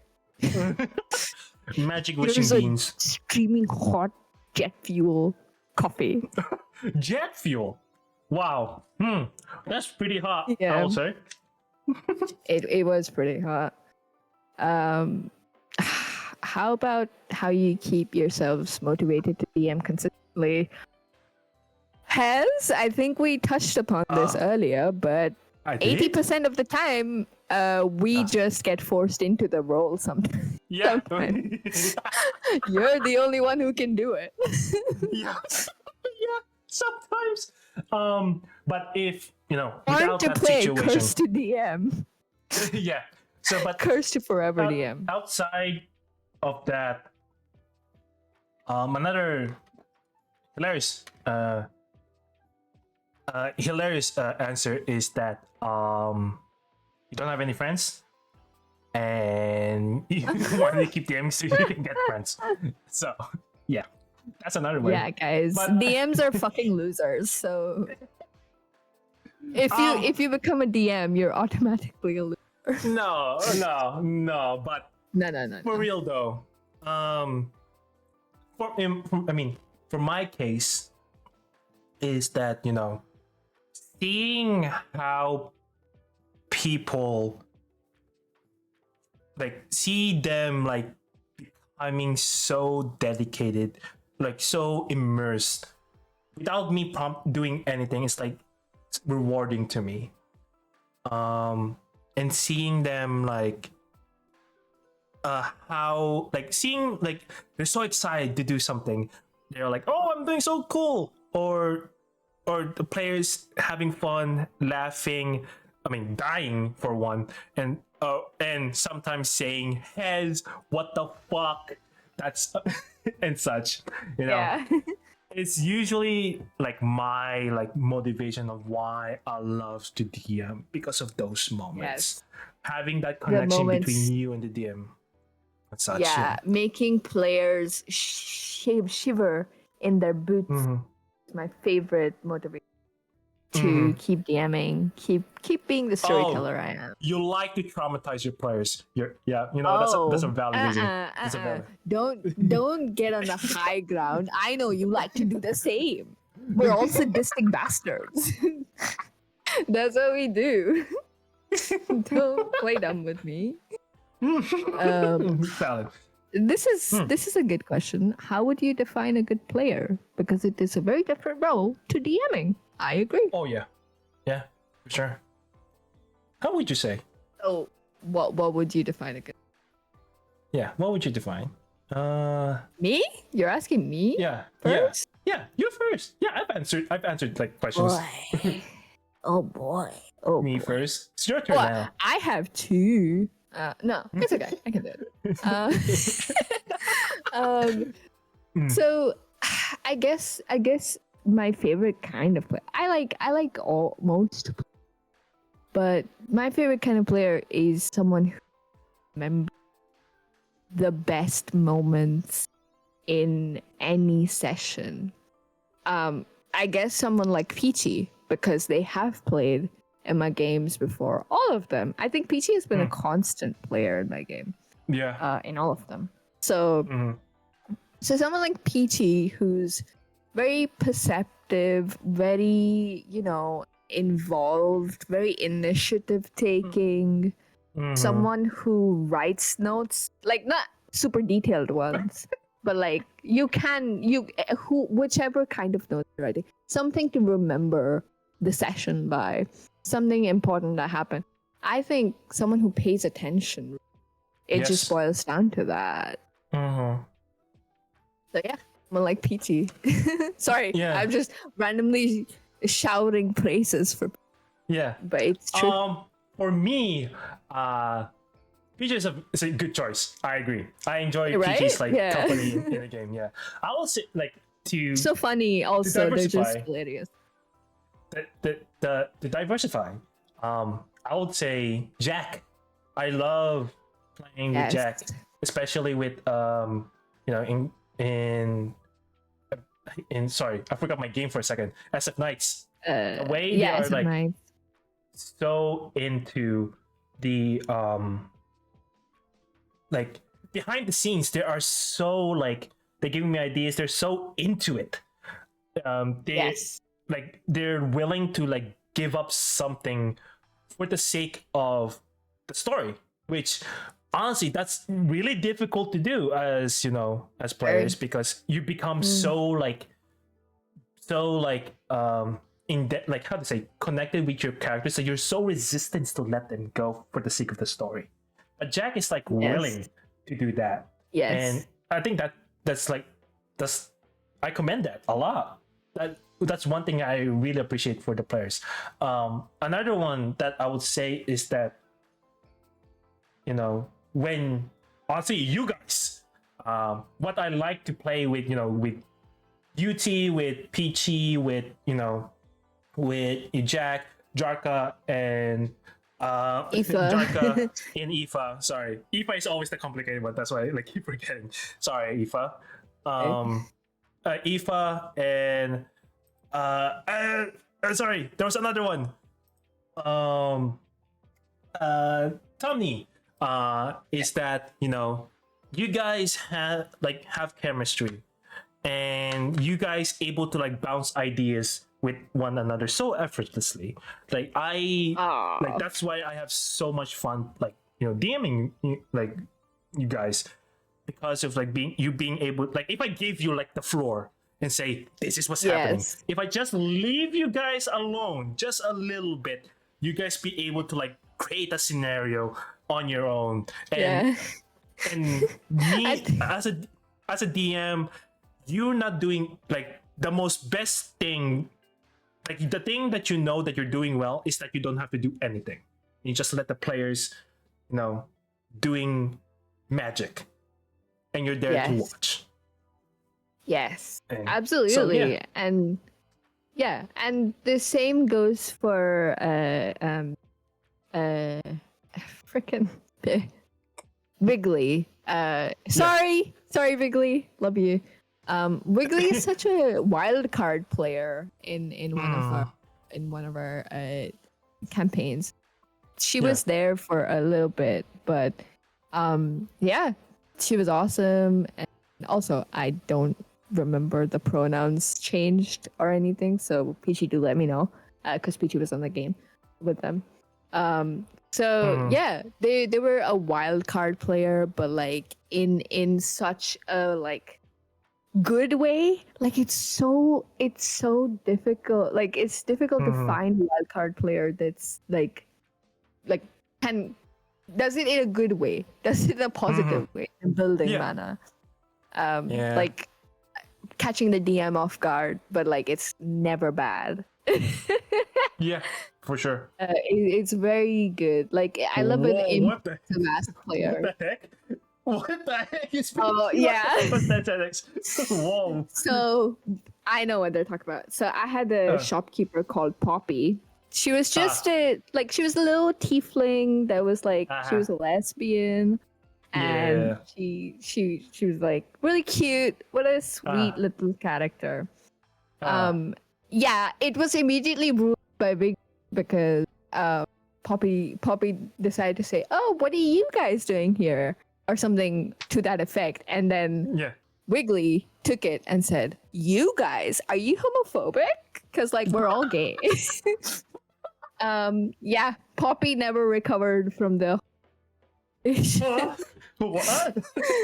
Yep, that Oh my poor, God. sweet, innocent tiefling is now a homophobe, even though she. Yeah.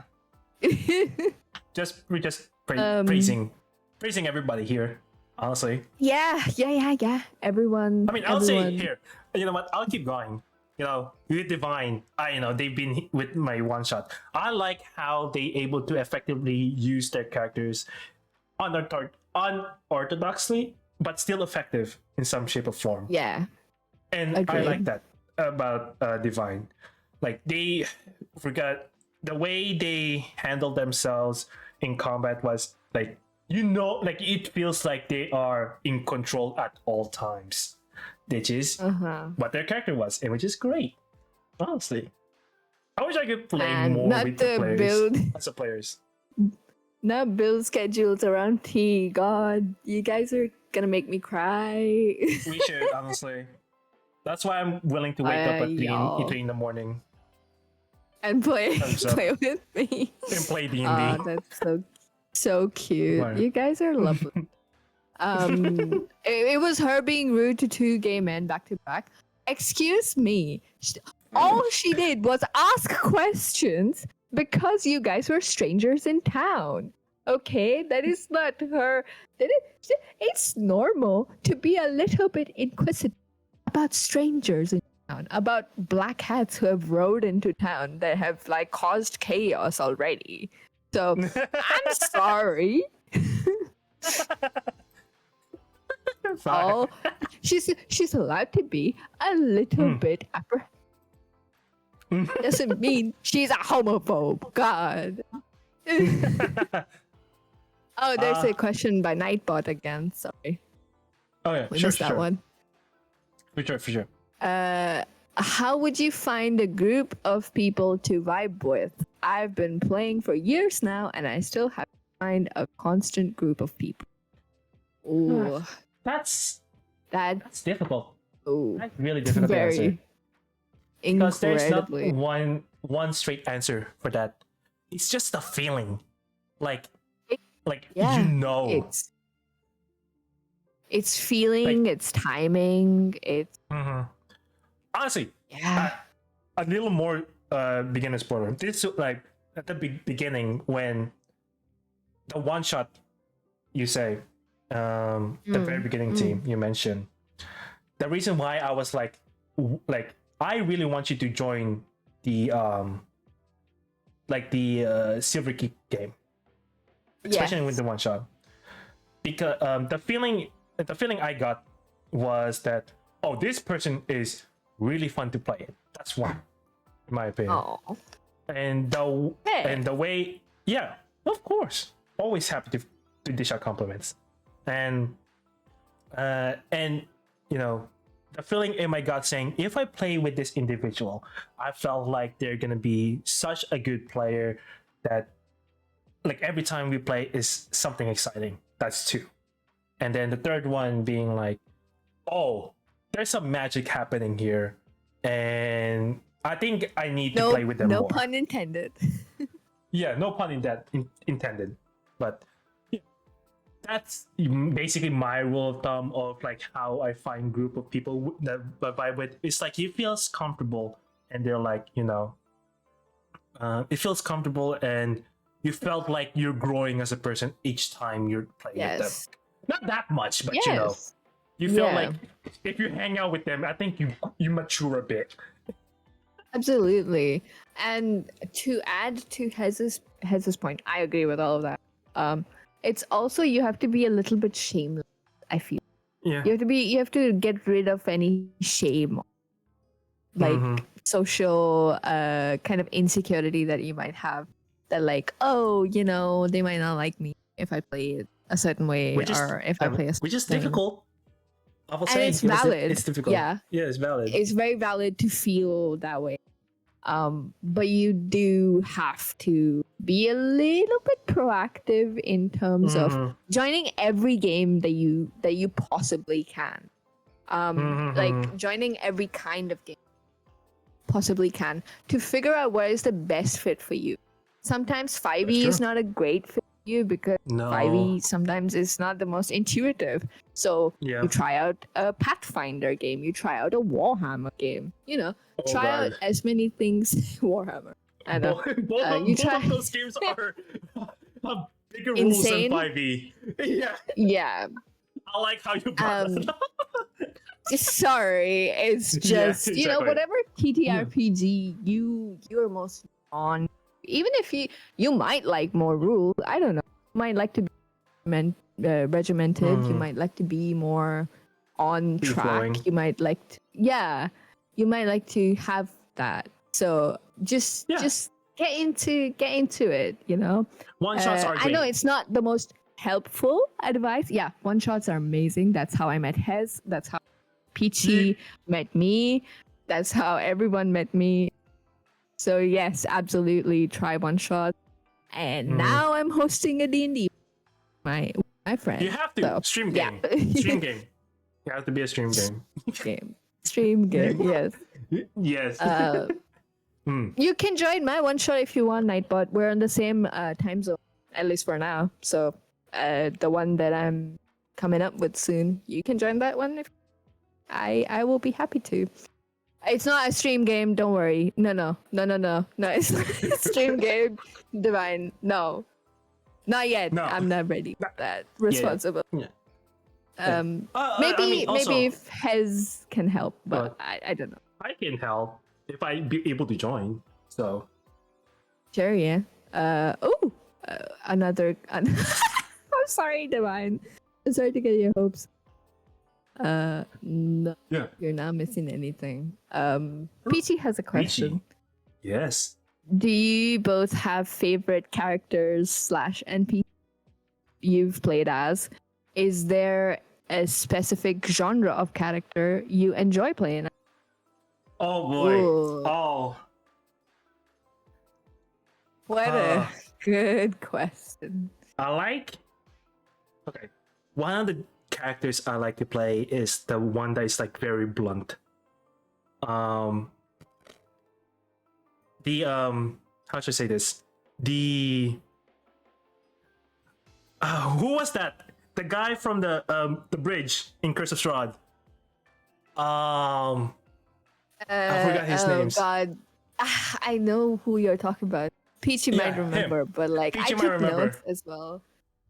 Winkle, exactly. Yes. Winkle. I like to play those type of characters because they're so much fun. Silly. Yeah. Because they're Winkle is awesome. Because also, they're like, yeah. Go ahead. Nightbot, you can check out the Curse of Strahd game as well. Just for a good guide on what kind of thing. I guess a good game. I think Curse of Strahd is good. So you'll see the dynamics that we're talking about. That's all. Yeah. You just have to watch like an episode. Yeah. So Winkle. I love the Winkle. Straight man? Is that the type of character? Right? Like the straight man. Yeah, the straight white guy of the group. No. Being like, you guys are being silly goosey, and then the character be like, okay. So, want some tea? No? Okay, bye. I love those characters. It's so funny. It just yeah, that's the straight white man of any. Okay, valid. All right, there it is. As Peachy said, love of my life, light of my universe. Oh my god, Peachy. Uh, Yeah. let's go to you. What's one you like to play? What type of Uh, character type? Geez, my character as a player, I think Lanaya is the Hmm. best I've done. Lanaya. Lanaya is the Yeah, I agree. best I've done so far. I love She's Lanaya too. just so good. She's just so good, and I mean, it's not because of me. It's because of how Hez is kind of pathing her story. The things that he's been doing with her has been so good so far. And I was already like pretty sold on that character because I was like, I'm gonna play a monk anyway, so might as well make it a little spicy. Like make it a bit A little spicy. Yeah, fire. So yeah, Mm.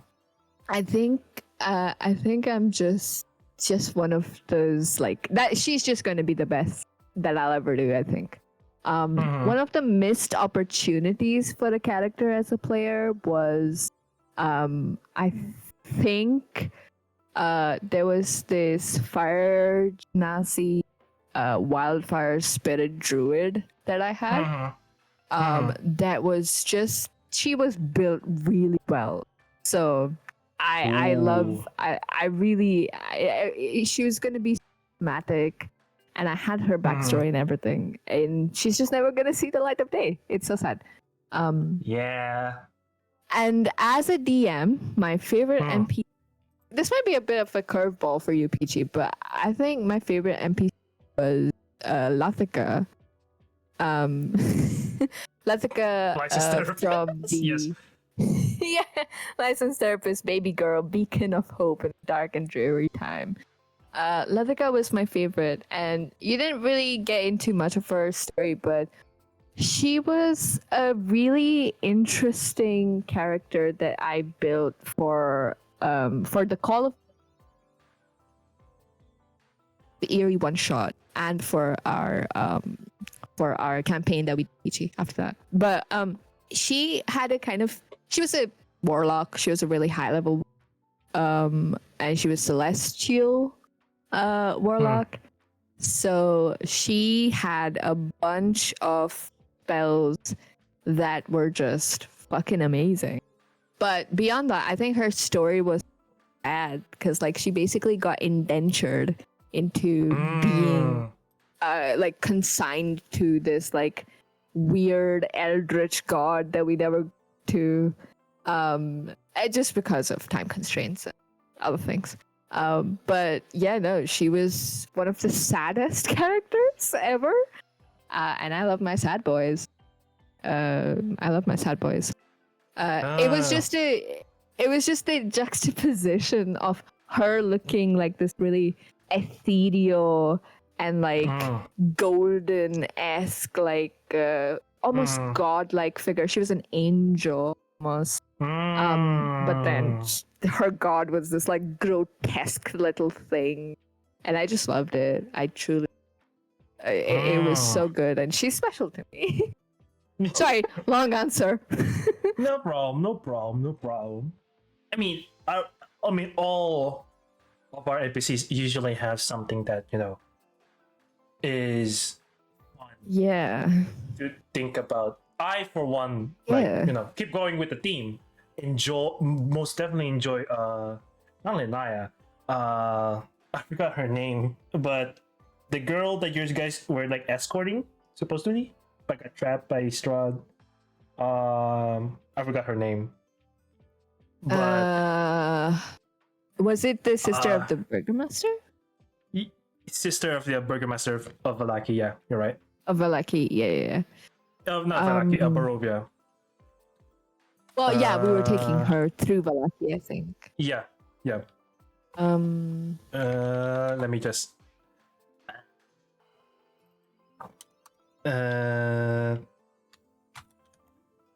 No, not Esmeralda. Irina. That's Yes, one thing. Irina. Also, like as a DM, I like to play Irina as well. The Child Wonder. Yeah. I like to think is interesting to me because there's like something sad about it. seeing Yes, this she's person be so had this child wonder of everything because they got stuck for so long inside one singular yeah, village. yeah. Which that's another thing. As a Yeah. player now to go in was I think it was you invited me into a game, but it never Yeah. happened. It never happened. I was planning to play as a warlock who is forced to write stories, and they're venturing around to, you know, venture around to collect stories because if Yeah. they don't collect stories, something happened. I had Almost a false bard. yeah, almost like a false bard. Like they're pretty bad at making stories. I was planning to, but as time goes on, they might dabble into bard, and and becomes their writer of their own. I think that was the one that I really wish I could play again, and like actually play because I think that was interesting as a player. I know I like. You like cursed characters. I like I like to play characters who have something to prove. Yes. Which which coincides with my love of stories that involves with the female protagonist, breaking social norms, making a name for themselves, and awesome. Those types of like I can become bigger to myself. I have a worth in this story. I'm gonna prove it to you in my own way is what I like to play as a character. That's it. On that point also, I kind of felt the same for Latika and Marie, which were the like two ruling council characters that were there that the players met. And I think Peachy will remember Marie because she was pretty integral to Peachy's character. But yeah, both of them were like these two like girl bosses that were getting things done. And they were the only two people on that council that gave a shit about the people. Everyone was like pursuing it for their own like political gains and power, stuff like that. And the moment it didn't serve them, they abandoned it and it blew up to shit. So it's and that was my whole plot with the Deity plot in our campaign was that it just gets destroyed by like these magical bombs, and the whole thing is just the whole thing that is true enough. No, but the whole thing is just like how power corrupts and how the people there that do care are the ones that suffer the most. It's just that like the only two women in that council are the only two that care, and every single other council member was involved in the plot, like the destruction of the Deity, because they could not fathom both of them holding together. So that was a plot that we never got. It would have been interesting. That's for sure. Also, bane of my existence was playing a gay man and not being able to her. That is so true. You do love your tragic gay man. Oh wait, actually, I would like to like move this over a bit and say, are there any plot points that you would love to share on the games that you've done? Like you wish it could have happened, but me? it didn't. Yeah. Me? Oh shit. Damn. I guess that one was pretty significant to it. And then I think there was one that was like an archfade that was also having this like fought in the same game, and like a cursed archfey was having a kind of coup in his court, so he decided to venture out. Brown Kell ventured out to kind of like blow up other parts of this world of Sylvain. So he had a whole he had a like syndicate of like deeply cursed beings that were all kind of doing either sinister political shit, or they were doing sinister real world destruction, chaos. I want power, I want to destroy the world as I do it, kind of thing. And there's also a whole other separate plot point with Melkaran that I never got to get to. This is my homebrew world, by the way. Sorry if you don't recognize the names. Don't worry, no one does it. Me. But no, Melkaran was another. This was a historied place where the angels came down, and they kind of had to save the world from being destroyed. You know, like typical shit. But like it kind of got lost to time because you know the faithful started kind of dwindling.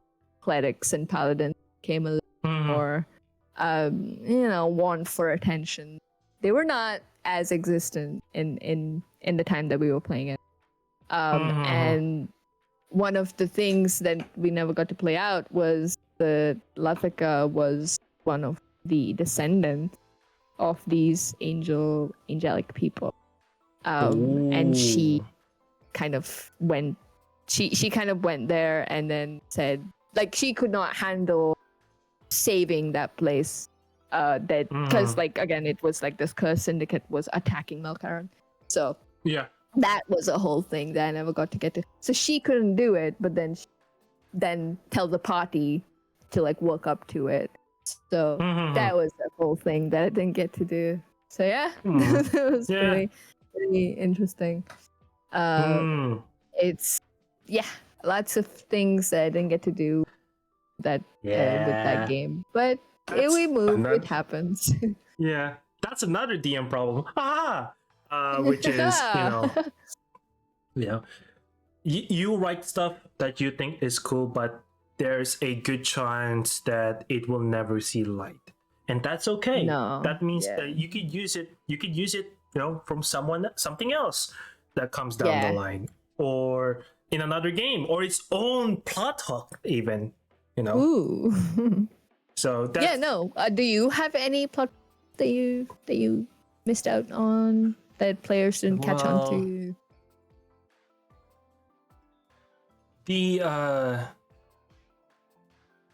I remember one specifically, but it's like, you know, very old because it was back in the pandemic when during your game actually, like Silverkeep, where your first character there. I believe I gave you like a book, right? Yes. Yes. I was about to make you a storyteller.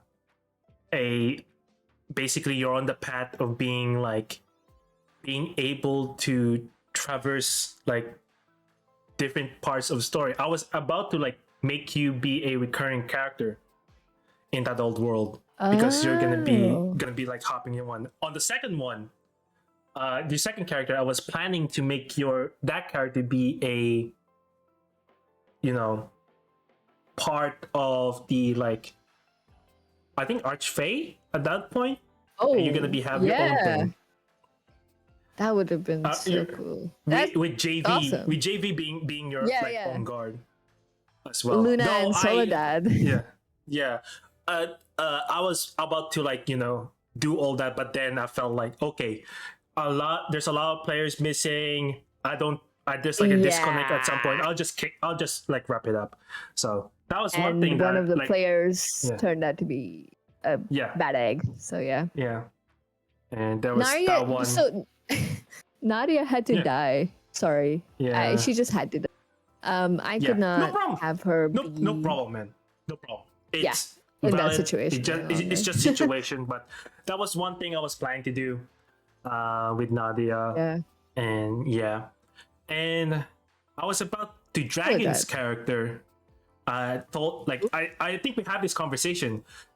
Because they have the curse of Midas, they're about to like Yeah. curse the entire school into a wasteland, and there's gonna be like a certain point Yes. where Luna, and your character Soldad comes back and see, oh, there's something going wrong here, because time Yeah. works differently in the Feywild, and you come back and see something's going on, so you went off to get some adventures to hopefully defeat Dragon's character Um, and such. yes. that was I remember. that was the entire plot point. Yes, and At I one also point. remember the campaign that we Lena, the Dampier warlock sorcerer. Yeah. That I remember we were supposed to investigate on that as well. That was interesting. Man, we're so big Like- brained. Oh yeah, the lone tower behind at the the vision that you had, the Yes. memories one. Yes. I was about to make you guys at some point in time be when the Soldat and the Luna thing trans? wasn't gonna work. Based. Based. Luna and Soldat, right, was not gonna work. In that story, I was planning to at one point have you guys go into a portal, get stuck, and actually got stuck in Silver Keep and see how everything is just encased in gold. Right. But that never Oh happened. yeah. No. I was Also, sad to about. answer your question, Nightbot. No. The details are not there. I'm not gaslighting you there. We're gonna put some up later on. It'll be probably next week, like the week after. So Yeah. don't worry about it. You're right. Sorry, getting back to your point. No problem. No problem. I mean, no, yeah. I will say it I ended would've- in a high note, being a drag off. Oh, that was fun. Yeah. Drag off was so funny, and it was Deserved. just good. It was iconic, and I loved it. Mhm. I Yeah. just every time I play in one of your campaigns, I'm so happy. Yeah. I'm just so happy. Yeah, I try my best to make the world feel alive, and that I think Peachy noted that is that they told me physically that, saying that they really like how I make sure that the characters are alive in some shape or form. Yes. Actually, Peachy, they were playing in my short-lived Lost Mines of Pandelver. They meet a Vistani, actually. And at that point, after the entire debacle with Lost Mines of Phandelver, I was actually planning to if the group was into it long enough, that they would follow the Vistani and get stuck in Curse's Rod, actually. So Peachy would have been in Curse's Rod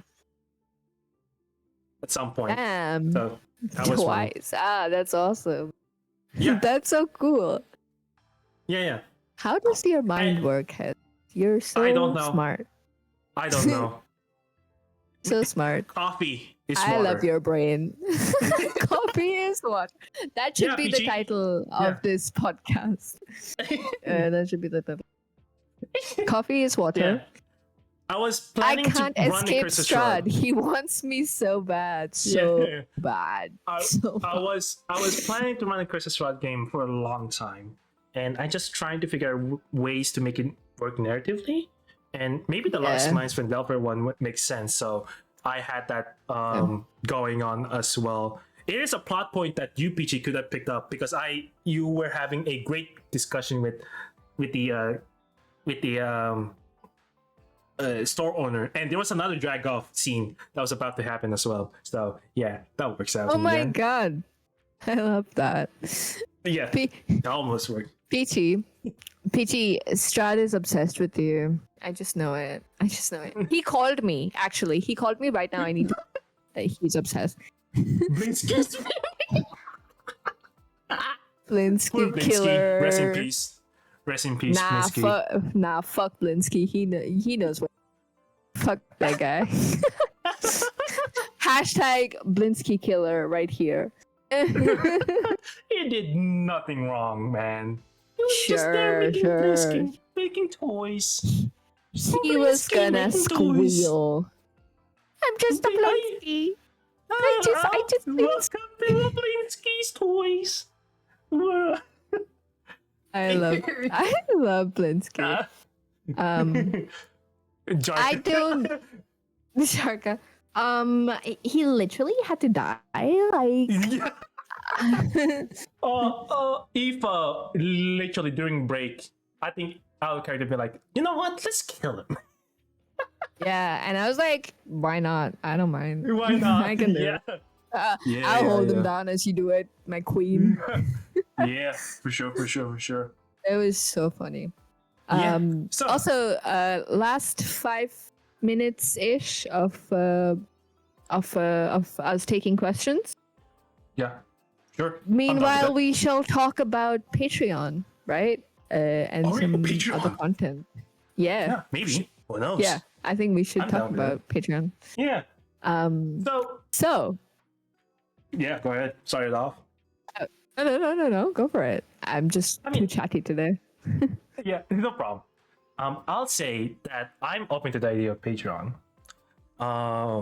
where we could just add in behind the scenes of I'll be able to talk about what goes into this and why this happened and why the character is where it is. Also, we could have a one-on-one discussion too in certain topics, and maybe hopefully I'll be able to be hands-on with y'all and give direct tutoring on how to become a DM, so you could use it to learn and such. Also, I think I like the idea of the after talk, after this. What do we do after really know? So that was another idea of mine that I think I would like to do is just chilling, maybe getting some of the viewers to chill with on stream, that can be Patreon only content, and we can have patrons come on every so often, or a segment. After talks, after hours, Deity, maybe a little Deity more dialogues. Yeah, a little bit more quirky. Chill. That's for sure. Yeah. Chill, quirky, unhinged. We might play some games in the after hours. I'm down. We can we can we'll be a lot more. I know this is already spontaneous as it is, but we'll have more of a, we'll be dressed down a little bit. And you can come chill with us on also, that, or honestly, we can call it long rest or short rest. That's pretty good. I like that idea. Right? Also, that's a Patreon idea. I think we could do it so you'll be able to get access to the interview version of this interview version of Daily Dialogues, probably a week advance. Or you could do that. Half a day. Yeah. So you will be getting that idea. soon. That's a good idea as well. Yeah, that's an idea. Throughout. Honestly, this thing wouldn't be this conversation wouldn't happen if it weren't for you guys being involved in this and see us improve upon and have a fun conversation with us. So this stream will always happen, and I don't think it'll ever be paywall in our lives. This is the most important thing. But no, agree. The extra content is just because we realized we were doing really well and we had a lot to talk about, and it's just an excuse to hang out with my friends. Yep. Oh god, what the fuck? I did the pose, but I forgot. I'm just a talking PNG. Yeah, Talking PNG. just a talking We're just PNG who talking registers. PNGs. We're not real. We're not real people. We're not real people. Yeah, we're stuck. We've been coded by Divine. Okay, let me tell you, Divine is Yeah. such a good coder. So, yeah, Yeah. We've been coded by Divine to be the Yeah. most chill guys out there, chill PNG tubers out there. That's awesome. So when Patreon comes out, we'll be sure to announce it here, and it will be awesome if you guys support us there as well. So yeah, yes, and there's absolutely no pressure to, obviously, but we would love to have you over there whenever it happens. It'll happen, sure. Yeah, But no, sure. just let us know if it's a good idea. The question from Nightbot is, what is the meaning of life? I know that they were just joking, but it's a good question. Actually, okay. We are philosophers today, okay? This is what we do. Philosophers today. Perfect music, by the way, right now behind. I'm listening to. Oh, I can't hear it because I mute the stream. Yeah, it's okay. Meaning of life. I'll start off with saying that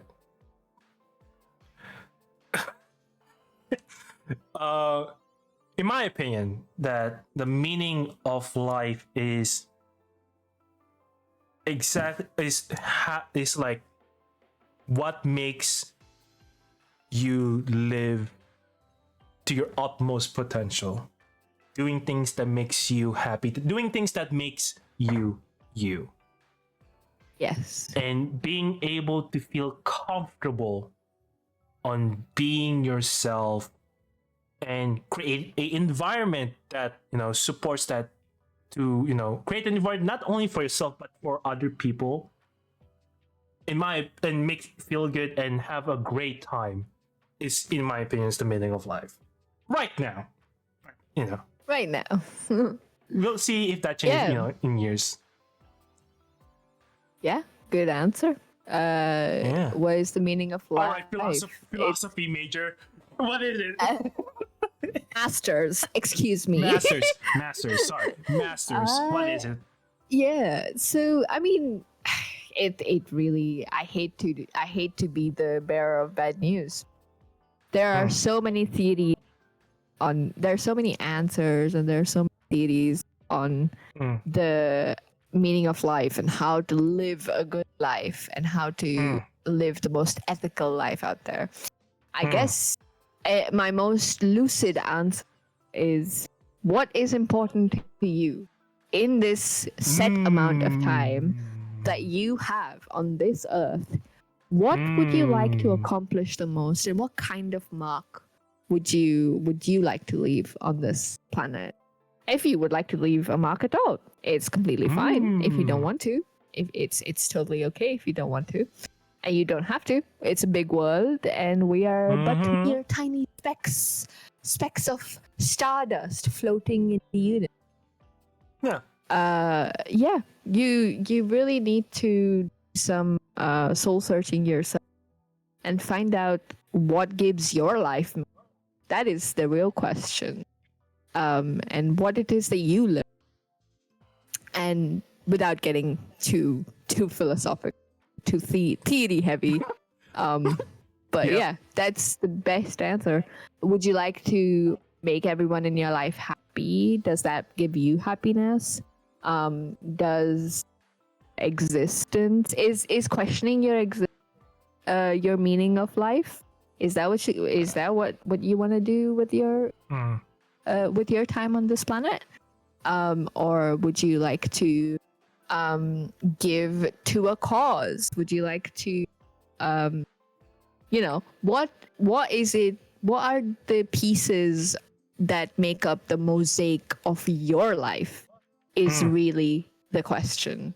And that can only be answered by you and your own inner resources. So yeah, that's my answer. I like to think of that all of what you were saying, just like sunset in the mountains, wind, with ethereal Uh, music playing in the background. it's the hero's end of the act, Yeah. dialogue. It's like, oh, after this journey that I've been on, this is what I have realized. It's And this is the another. Shakespeare. It is It's the the Shakespeare. Shakespeare. At the It's end, a always. soliloquy. Yeah. Always. Well, All right. moving on to more pertinent questions. For a question, how do you get the confidence to have important character moments without feeling like you're taking up space, or is that kind of inescapable? Well, I am. Yes, but this like I spend most of the time DMing, and when I was a player, this is always happening to me. I felt like the character moment, like I don't want to make the character moment too long because I felt like I'm taking space from the other people. So in my opinion, I feel like it's inescapable. You just have to like be able to like have a correct sense to gauge.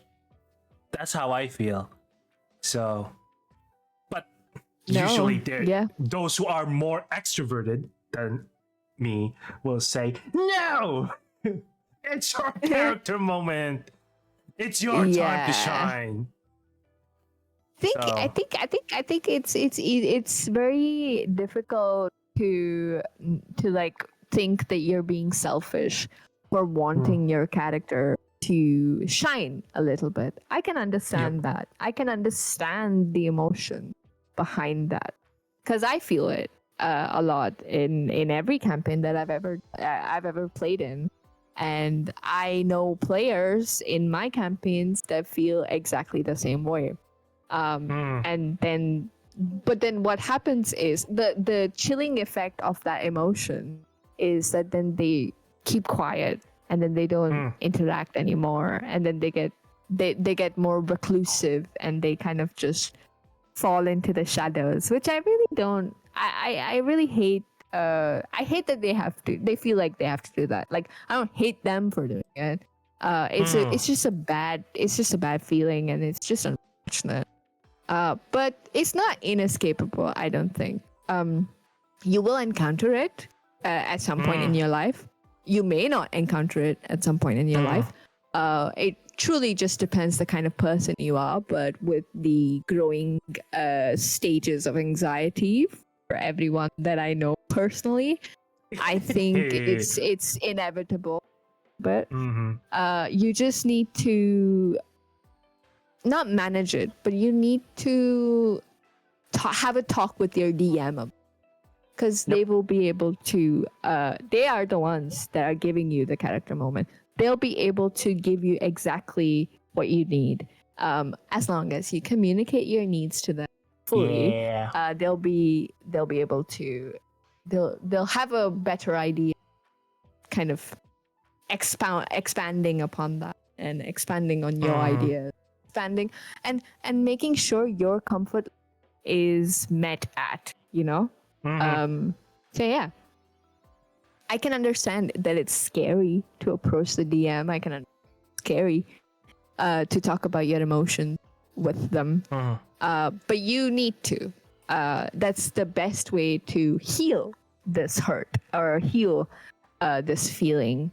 So don't worry. Have good check-ins with your DMs, with your fellow players. Always a good idea. And this is why D&D should be used as a therapy tool. Just saying. Just saying. And if you can't afford that, you always have this podcast. It's for free. Yep.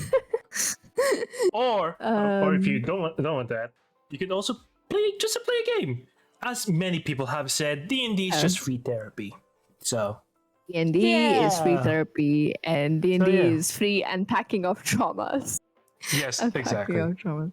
Yep. Nightbot, you made me question my life in 52 ways. I asked the question without knowing I needed the answer. Well, that is my job as a philosopher. That is what I'm supposed to do. So I'm doing my job. Uh, it's yeah. That's just that is what I do. That is my specialization. Yes, but yeah. Feel free to pay me to do this anytime you want. Yeah, I think it's good enough to end it right there. Yes, we've been long going for session today. Long session today, actually. On a not usual time, which is great, honestly. But yeah, We still had a fun session. That was awesome. we still have we still have a fun session. Yeah, a lot of things to talk about. So yeah, if you enjoyed this episode, please consider liking and subscribing on YouTube at youtube.com/divinitydnd2. And if you're watching this on YouTube, while you're here, you can catch us live on Daily Dialogues every Friday around 10 a.m. PST. Usually, Quickly, yes. Usually, Today is a special day. Today is a special day, and be sure to catch us out and follow us on Twitch. It's gonna be in the link in the description. If you do enjoy, if you have any thoughts and comments or any topics that you guys wanted us to talk about, just leave it in the comments below, and we'll bring it up. And such. We can also use the Patreon for that as well. We can also use the Patreon as well. Yeah. For also, polls. Also, did you know that we are a server? We're part of a server, Divinity/DND, which is our Discord. We also leave the link at the bottom below. Usually, you would take some. We also have a channel there called Daily Dialogues, where you can just leave comments and such as there, and also have a Google form that we to get some stuff from your fans. Without you guys, wouldn't be here. Correct. We won't be here. So you guys are awesome. So yeah. Anything else you guys want? This podcast. Anything else you want to say? This podcast is my Roman Empire. Thank you both. No, thank you for listening to us talk about this. Yes. And we're so glad you enjoy it. Truly. We really thought that it was just going to be us yapping into the nether, but I'm so glad that you guys are enjoying it. Nightbot said it's my nerd therapy. So true. I'm so glad. If we can alleviate any of your symptoms, can alleviate any sadness at all, then we have done our job. Thank you, everyone, each and every one that watches every week. We love you so much. Yes, sir. Yeah. So, without rambling too long, it is I, Has, and that person over there is T. And as always, thank you for watching. Bye. Bye.